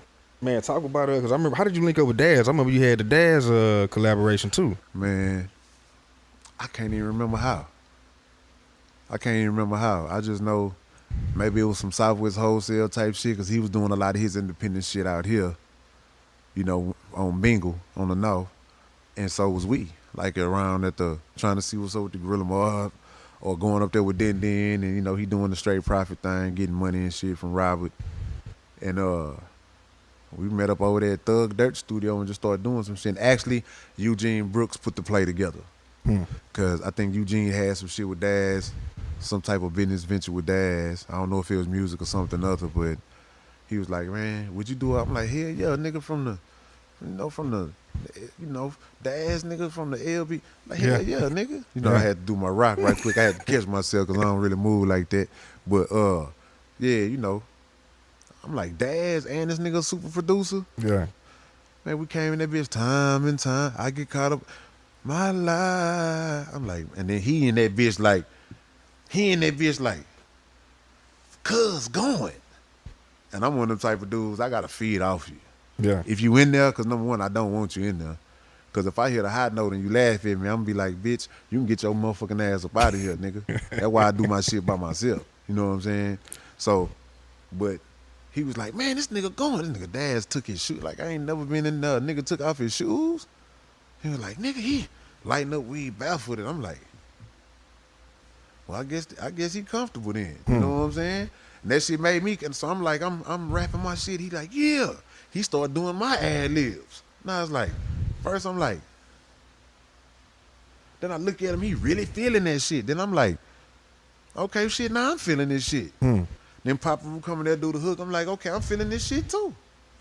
So, you know, if you ain't feeling that, you ain't touching it right. Yeah. The energy was, the energy was immaculate. So I think we made a classic. Yeah. I think it could have been mixed a little better, but back then, who was giving a fuck about a mix? Yeah. Yeah.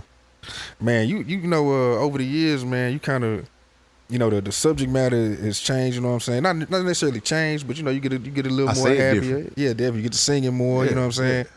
Well, you ever gonna go back though, man, into just really the rapping fast, and you know what I'm saying? Are you ever gonna kind of get back into? Are you over that?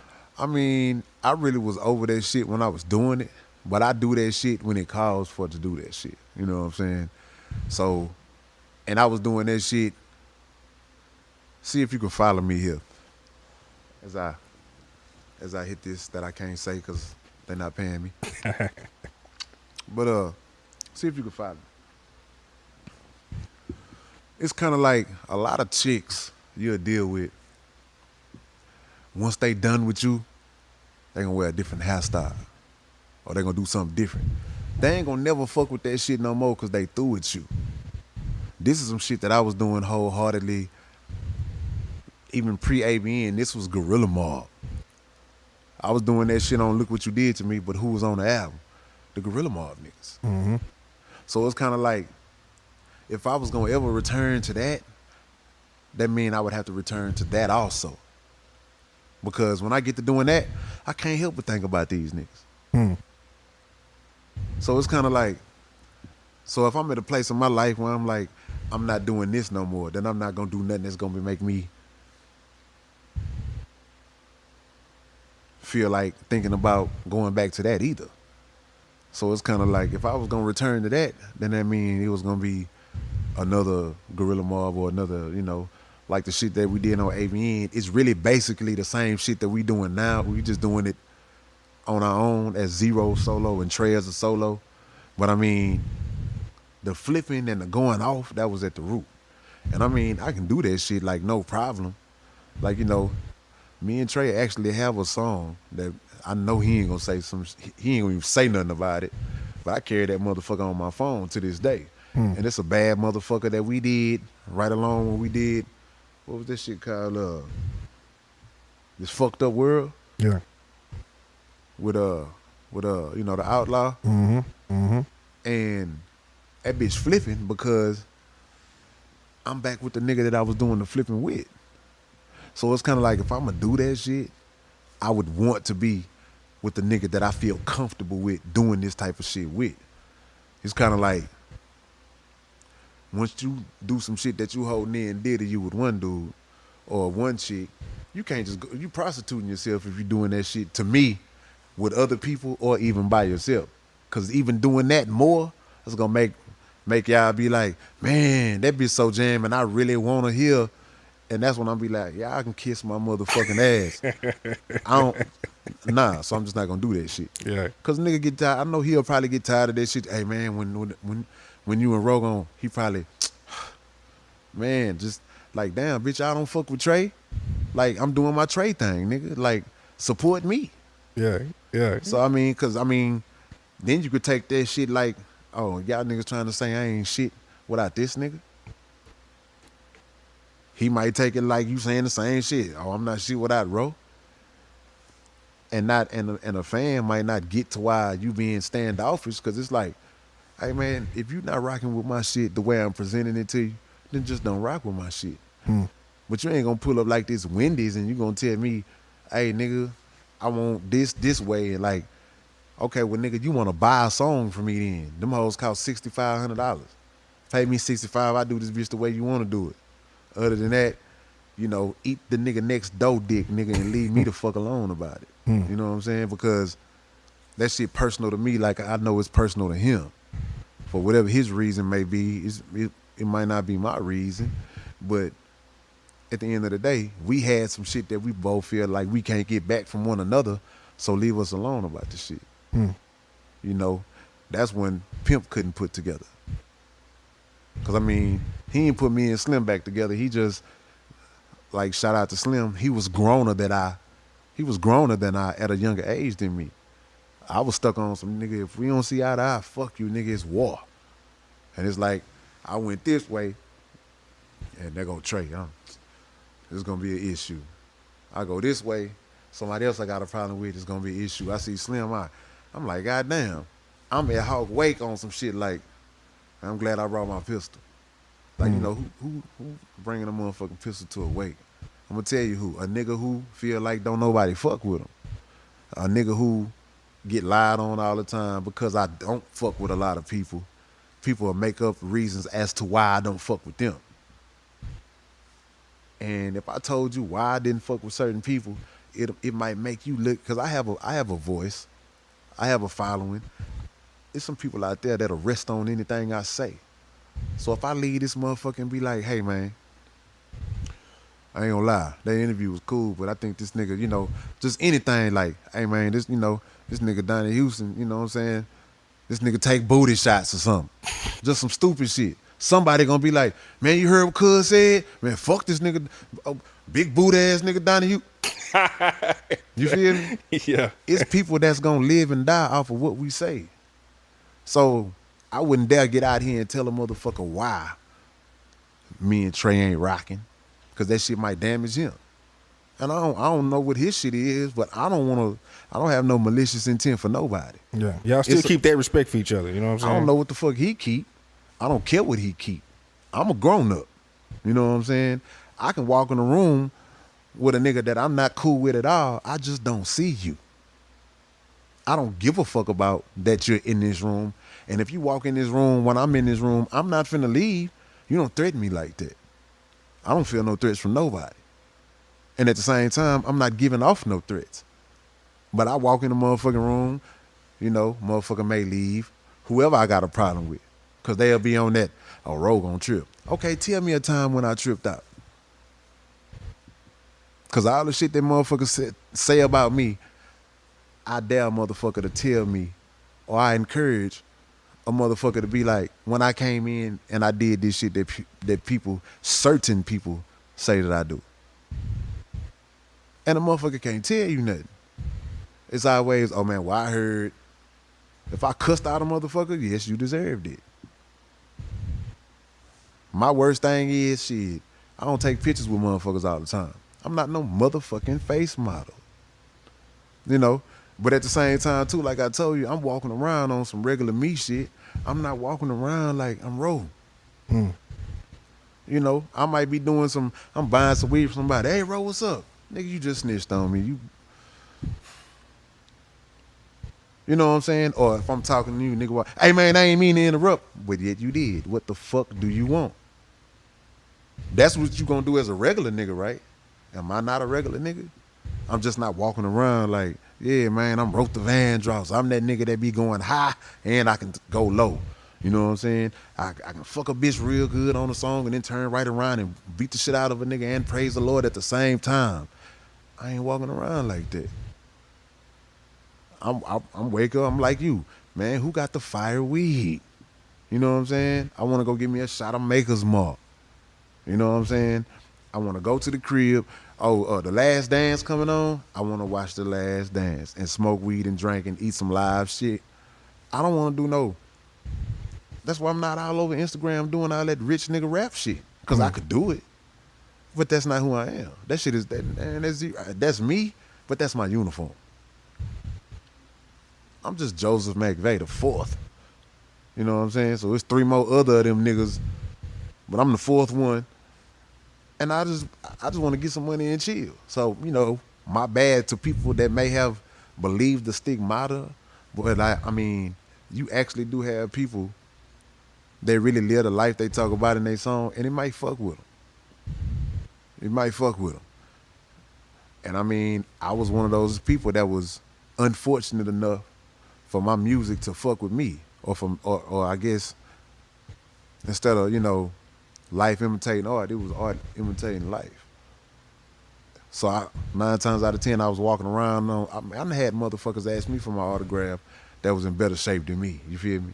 And it make you be like, damn, I don't know about nobody else, and I don't give a fuck. But me, I'm in the 300, nigga in the Bentley pull up, just, hey, boy, you looking good. And I'd be like, bitch ass nigga. Oh, you being funny, huh? Cause I mean, I go back to Cat Williams when that nigga say the 300 live, cause it looked like a Bentley until a Bentley pull up. Now a nigga got to slide down in the seat and be like, shit, I don't want these niggas to recognize it's me. These niggas don't know. I'm paying $600 a month on this motherfucker, and I don't own this motherfucker, and I don't have no motherfucking money yet. So it might fuck with, I mean, a lot of people might be good at hiding their shit, but I ain't good with hiding my shit too much. And I just tell a motherfucker like, nah, I don't feel like taking no picture. And I would probably expect for it to be that. Because, I mean, I asked Pac for a picture one time. He was like, man, I ain't on that shit right now. No shit. All right, my bad, my nigga. Do your thing. And, you know, a lot of us mistake our characteristics as everybody else should be the same way. Like, if I'm going to respect you when you tell me you don't feel like it, I would expect that if I tell somebody I don't feel like it, they'll respect it. But they'll be like, well, fuck you then, bitch ass nigga. And then I'm like, nah, nigga, fuck with me, nigga. But you gonna hear about it when this nigga come up off the floor. That nigga road tripped out. That's all. I mean, because who do you care about in the situation? It's gonna be me. It's gonna start off with, man, Ro whooped that nigga ass. Why? Because he was acting like a hoe and he didn't want to take a picture. They ain't gonna be like nigga call a nigga all kind of lopsided ass pussy punk bitches wrapped in, you know what I'm saying? And I'm like, well, shit, nigga, that's what you feel like. Come say that shit closer. You know what I'm saying? I'm gonna punch through your bitch ass, bitch. That's what a regular person gonna do. Why I'm not a regular person. So I mean, you know, that's all it is. Yeah. One last thing on the collaboration thing. The Go Long record, man, with Nipsey, man. Talk about that. Shit, I'm in LA. I forget what for. And you know what? This how Slim put that money in my face back then. What up? Because, you know, I was on 19. Slim, I think, was upstairs, 24, 25. Maybe we in the same building. And I was like, man, I'm finna go to Cali. Oh, shit, man, yeah. That's just a cool little flight. I'm not, nigga, I'm finna drive. Why you gonna do some shit like that? Nigga, I got shit I'm finna sell. I'm not finna pay extra to tote all this shit. We definitely gonna take a burner. I'm not gonna get there and leave it up to, you know, yuck mouth for somebody like that to give me one. Even though it was 100 like that, I wanted to do my own thing. So while we was like halfway, nigga was like, oh shit, I'm gonna come down there too. Man, by the time I get this nigga Slim now. I'm in my crib here, and I was like, "Tired motherfucker, you." You know Yeah, what I'm saying? yeah, yeah.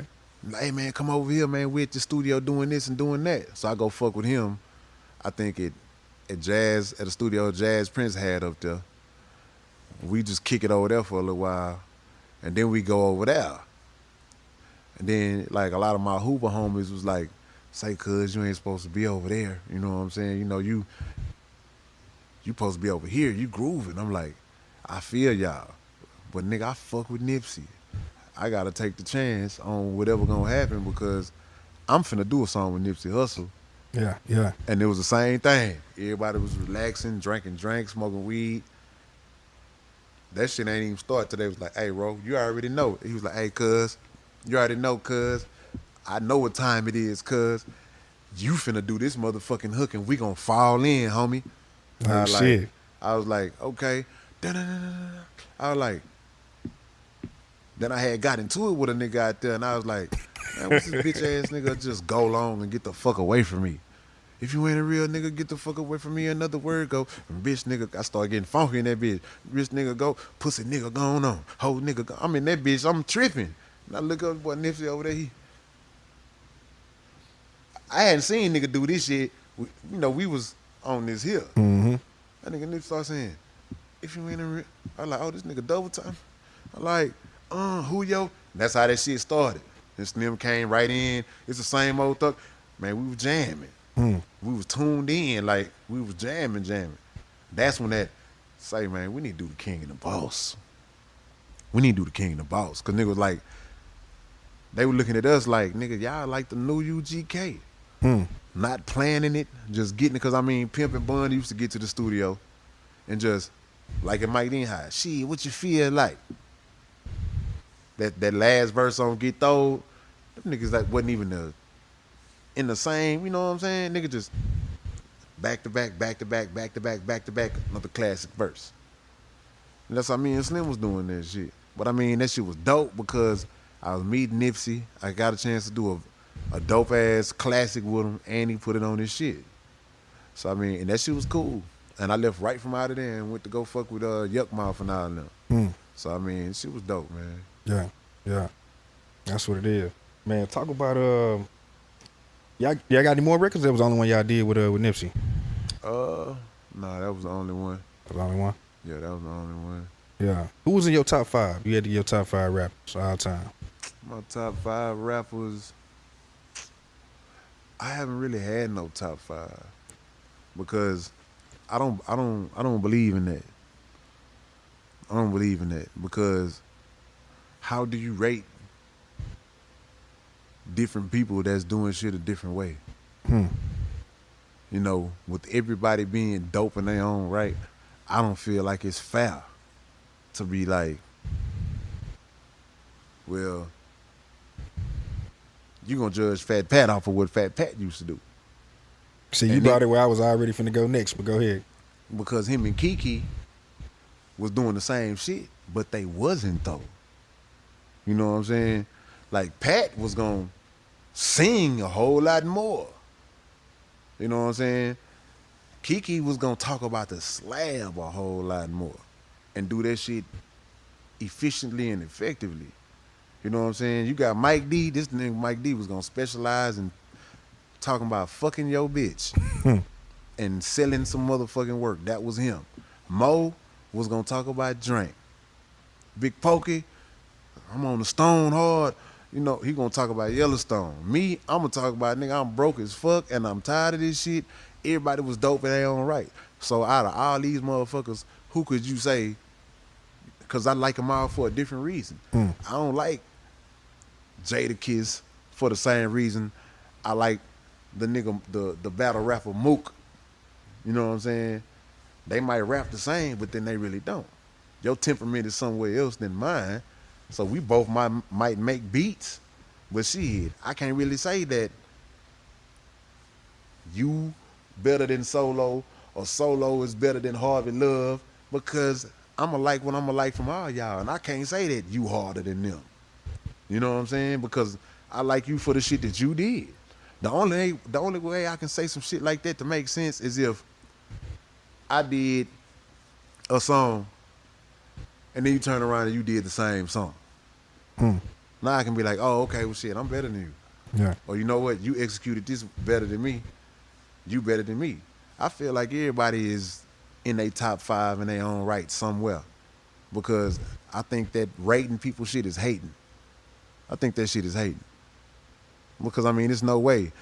You know, I'm biased toward K Reno. I don't like. I could tell you that I think there is not a better rapper in the world, period, including me, when it comes to a motherfucker like K Reno. That's the only thing I will say. But so I guess that's top 1. But after that, it ain't nobody. You know what I'm saying? Face dope as fuck. I think I'm dope as fuck. I just think ain't none of us that nigga K Reno though. Yeah. You know what I'm saying? But that's me. But I never sit up here and be like, well, you know, he's number 1, he's number 2, this is number 3, and then the nigga got to go back and be like, oh no, nigga, Big Mellow, nigga. He was the first nigga I heard just, you know what I'm saying? Really singing. The whole motherfucking thing had to rap. Yeah. I'm sucker free fool, sucker. I'm like, shit, nigga. That's when I got comfortable with singing. Yeah. Cause I'm riding around with him and he like, man, fuck what them niggas talking about. Man, them niggas used to be like, hey man, fuck all that singing shit you doing, bro. Go in there and cut that dope.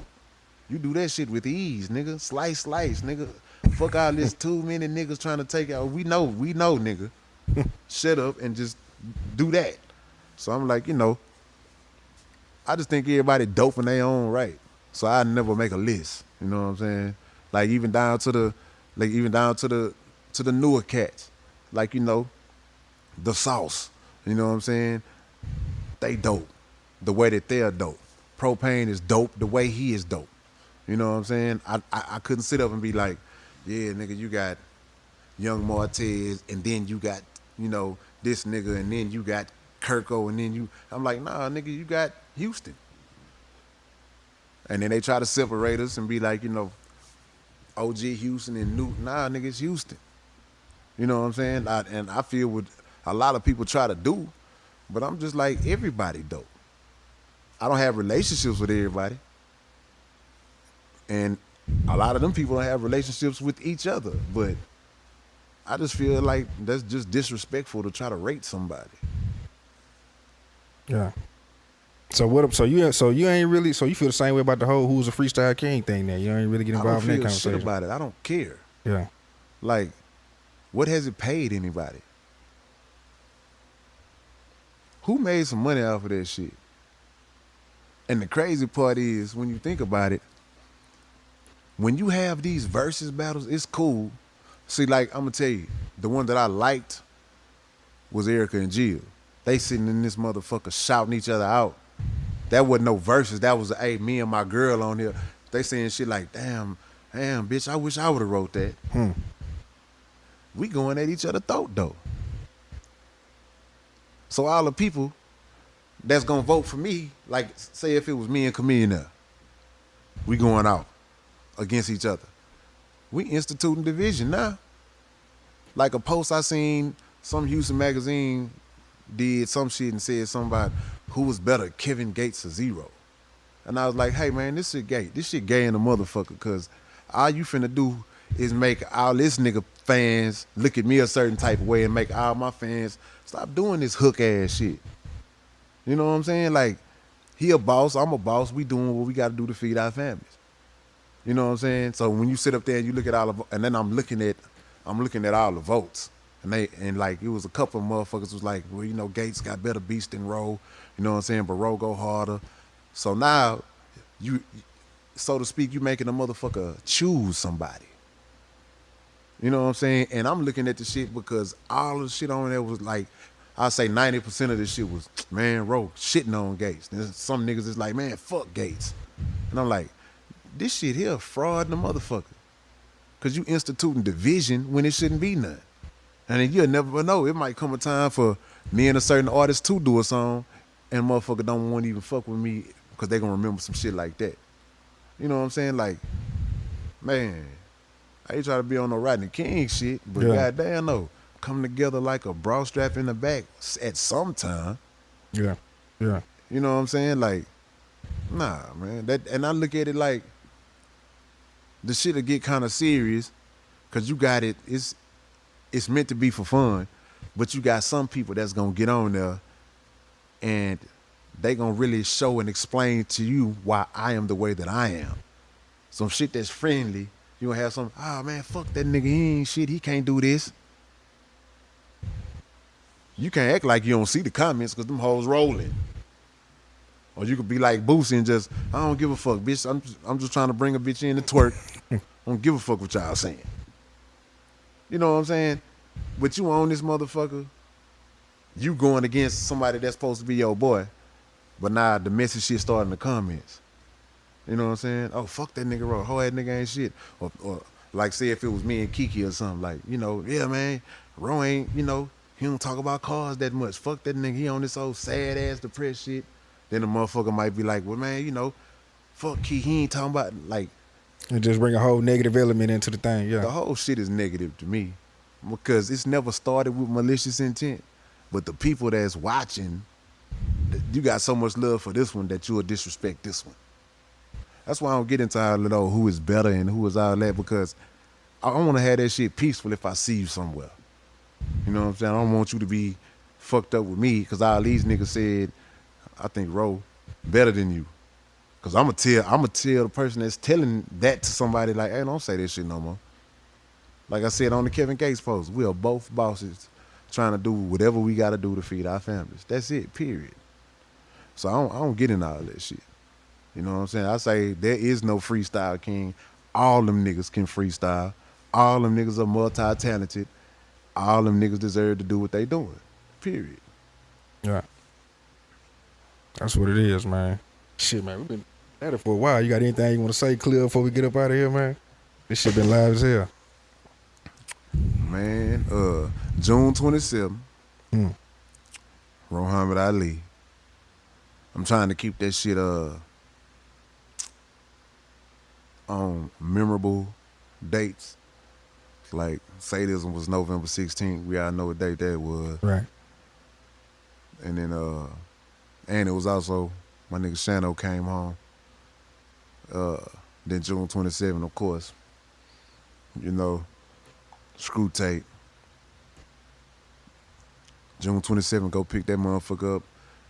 Be looking for me and Slim shit, me and Mike D shit. I'm gonna tell y'all right now, don't ask me shit about when me and Slim shit gonna come out. Cause I mean, we might have walkers by then. I don't know. But I mean, the only thing I could do is play some of that shit off my phone for you. I mean, that might be the closest you get to it, but me and Slim, King and the Boss, we still in there like Swimwell. I don't know the titles of our shit. I guess just King and the Boss. To the Hard Way, which is me and Mike D. You know what I'm saying? Our shit is called Still Screwed Up. I got Ghetto Gospel coming up right after Muhammad Ali. You know, quarantine out right now. Upload, download, side load, just load that bitch. Shit. Wrote the Van Drop Sings the Blues, all R&B album coming out. I don't have a date for that, but I'm just waiting. Got to get this Muhammad out the way first. Zero Vision Volume 2, you know, get a date for that. I just want to tell everybody, man, that been rocking with me, however they rocking with me. I do appreciate you rocking with a motherfucker, and I hope that you would keep rocking with a motherfucker, because I'm going to keep doing what I'm doing. Bringing that real shit. Just stop asking me to squash beefs and shit, because I ain't finna, you know. If I do that shit, I ain't really, man, I don't have no beef. It ain't no beef with nobody. It's just, it is what it is. It is what it is. Certain people grow into new situations, then they grow out of old ones. You know what I'm saying? That's the most respectful way I can put that shit. So if you missed that ABN shit, go jam the first one. But if you do happen to look up somewhere and see me in the same room with this nigga, that means we'd have had a conversation. Because, I mean, I'll be honest. Due to certain shit that has transpired, the music ain't what was important to me with me and that guy. It was just me and that guy. You know, like some people, this don't work for us, but this might work for us. You know, I say this on this podcast, what I miss is the nigga I was broke with. You know what I'm saying? The nigga that just, bitch, nah, nigga, you a bitch. That's, you know. Yeah, just, shit. yeah. bitch, get your whole ass up and let's go get this. You know what I'm saying? We going to Sharps Town for nothing. We can't buy shit out this motherfucker. Fighting everywhere. You know, I don't want to fight nobody. And like, nigga, Just that bond though, being down with each other. yeah, I mean, that's the only thing I would want. So, you know what I'm saying? If I would want something, it'll just be to not, because it's not no beef. We done been in plenty places at the same time or whatever. So it's not no beef. But I mean, so people need to, you know, first of all understand, because if it was beef, somebody be shot right now. You know what I'm saying? Somebody probably be 6 feet under right now. So it's not a beef. It's just two motherfuckers that grew out of fucking with each other for reasons that I guess he not gonna say and reasons I know I'm not gonna say. So, you know, that's what that shit is. But if he calls you today, if that nigga called me, man, see, the crazy part, Slim was like, man, I'm out of it. And he sent me the nigga number. I was trying to be messy, trying to send that motherfucker back. But like, if he called me and was like, bitch, fuck all that, we need to sit down, I'll tell a nigga where to chat. Don't ask me to do no motherfucking recording. But I mean, shit. If motherfucker call me, and I mean, even in those uncertain terms, bitch, we need to talk. Fuck all that. I'm like, well, shit, let's sit down and talk then. Because I don't give a fuck. Everybody give a fuck about me and this man music. I just gave a fuck about me and this man. So, I mean, that might be too grown for a lot of people. You know, but you got to be cool fucking with me, because I know what I bring to the table. So I ain't gonna go into nothing feeling like we at 97%.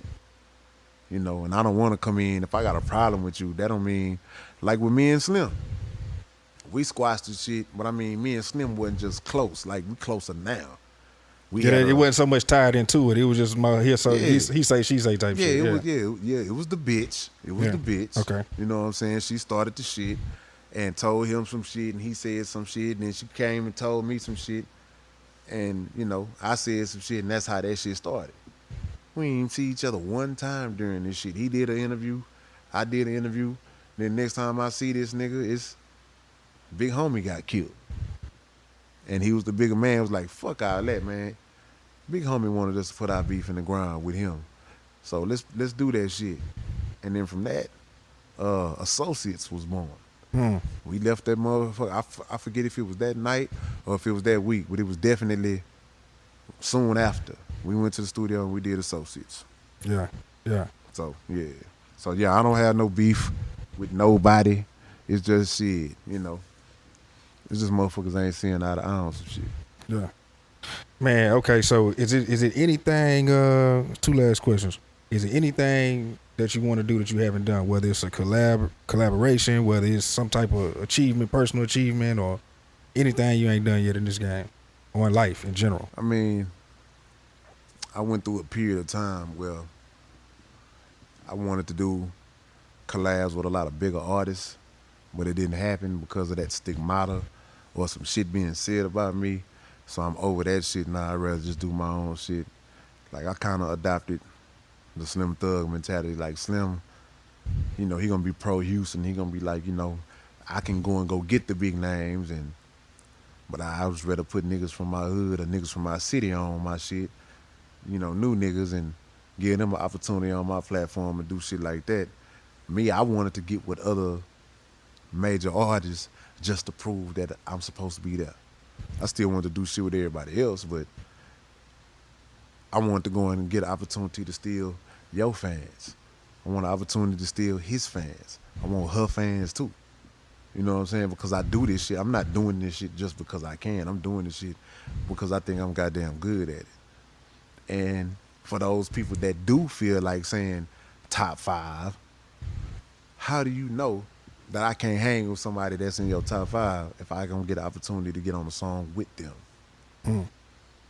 You know what I'm saying? So that was what I wanted to do, and I wanted a chance to jump on a major label. But once I found out that the type of money that them niggas be getting as an artist on a major is the same type of shit that I'm getting as CEO of my own independent shit, I don't want to do that shit no more. So I guess I don't want to do shit.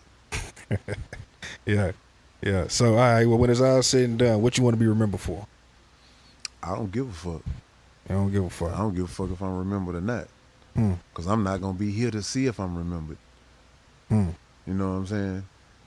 I just want to be here while I'm here. You know what I'm saying? I want to be noticed while I'm here. See, when I'm gone, say fuck me how you want to. I don't give a damn. You say that shit now, I'm going to fuck you up, though. You know Yeah. what I'm saying? So I don't really give a fuck. Yeah. I mean, you don't really give a fuck about a lot of shit. Tell me, what is it that is important to you? Like, what's important to Zero? Life. Yeah. Life, being able to grow into right decision making, right mindedness. You know what I'm saying? Just being a grown up. You know what I'm saying? All this other shit that people be giving a fuck about, like, if it's not really important, why am I wasting my time and my energy with it? You know what I'm saying? Like, I ain't want to seem rude, but who gives a fuck about my top 5? Who gives, like, what does it mean? It don't mean shit to me, so I'm like, it's not important. You know what I'm saying? Shit like that, what's important is I'm able to take care of who I need to take care of, when I need to take care of them. What's important is being ready if something fucked up happens to me, like, oh shit, I need bond money, or somebody else need bond money, or it's an operation need to happen, or whatever it is. You know what I'm saying? Like, I need to be prepared. I don't need to be wet on a rainy day. I don't want to have my umbrella already, so to speak. So I mean, but yeah, a lot of shit ain't important to me because my psychological mind tells me it shouldn't be important to nobody. Hmm. You know what I'm saying? Like, people's opinions, because all this shit that we basically talked about was opinionated. It don't mean shit. I could tell you all day I'm the king of the ghetto. Where do it say that at besides on a fucking album or some shit I say on the song? The most city done. I don't give a fuck, man. I just told somebody yesterday, I don't give a fuck. If you come out right now and be like, yeah, nigga, I'm Donnie the most, I don't give a fuck. You can be the most city done. I'm getting paid to be the nigga. But you can say all you want. Like, I don't care about this shit. I just care about what's right is right and what's wrong is wrong. That's it.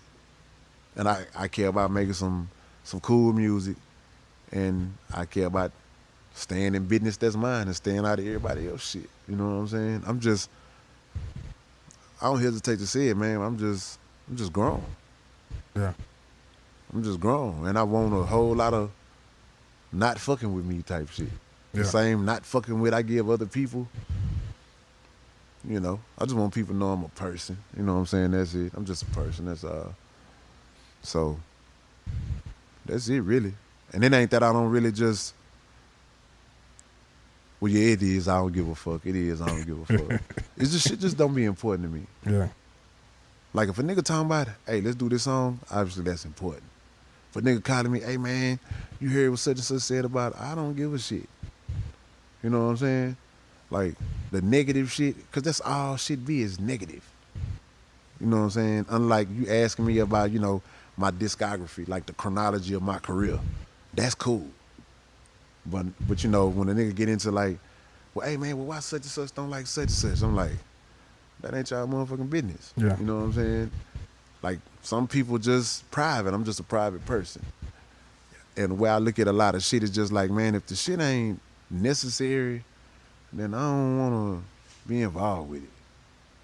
You know what I'm saying? Come out when it's time to come out. I don't want to just be out here for nothing. Like, this my hood over here.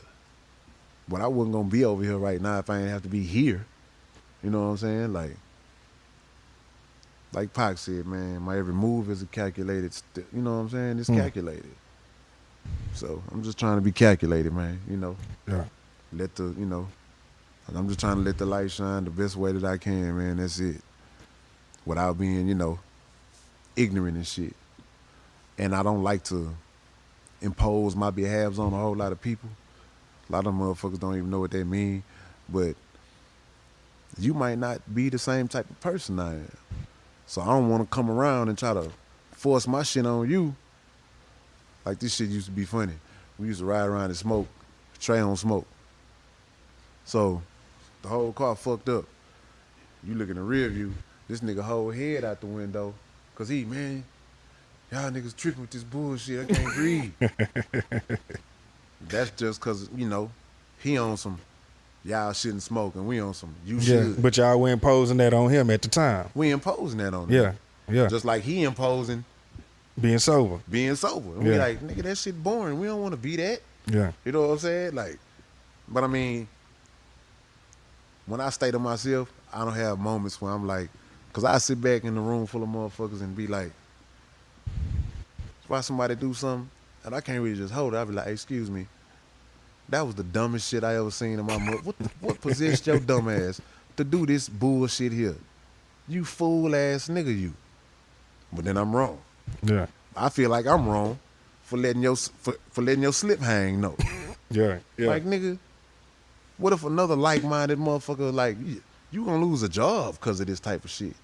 I'm like, cut your camera off when you do that shit, nigga. You know your boss probably follow you on Instagram. You stupid son of a bitch. Yeah, yeah. You know what I'm saying? Like just on some shit like that. So I don't go a lot of places, man, because I see dumb shit all the time, and I can't be quiet about the shit.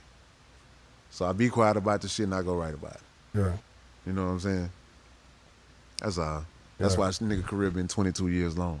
yeah. Because in 22 years, somebody do something fucked up every goddamn day. So, That's what it is, man. Well, hey, man, it's the Donnie Houston podcast, man. 0. We out. swim well. Donnie Houston.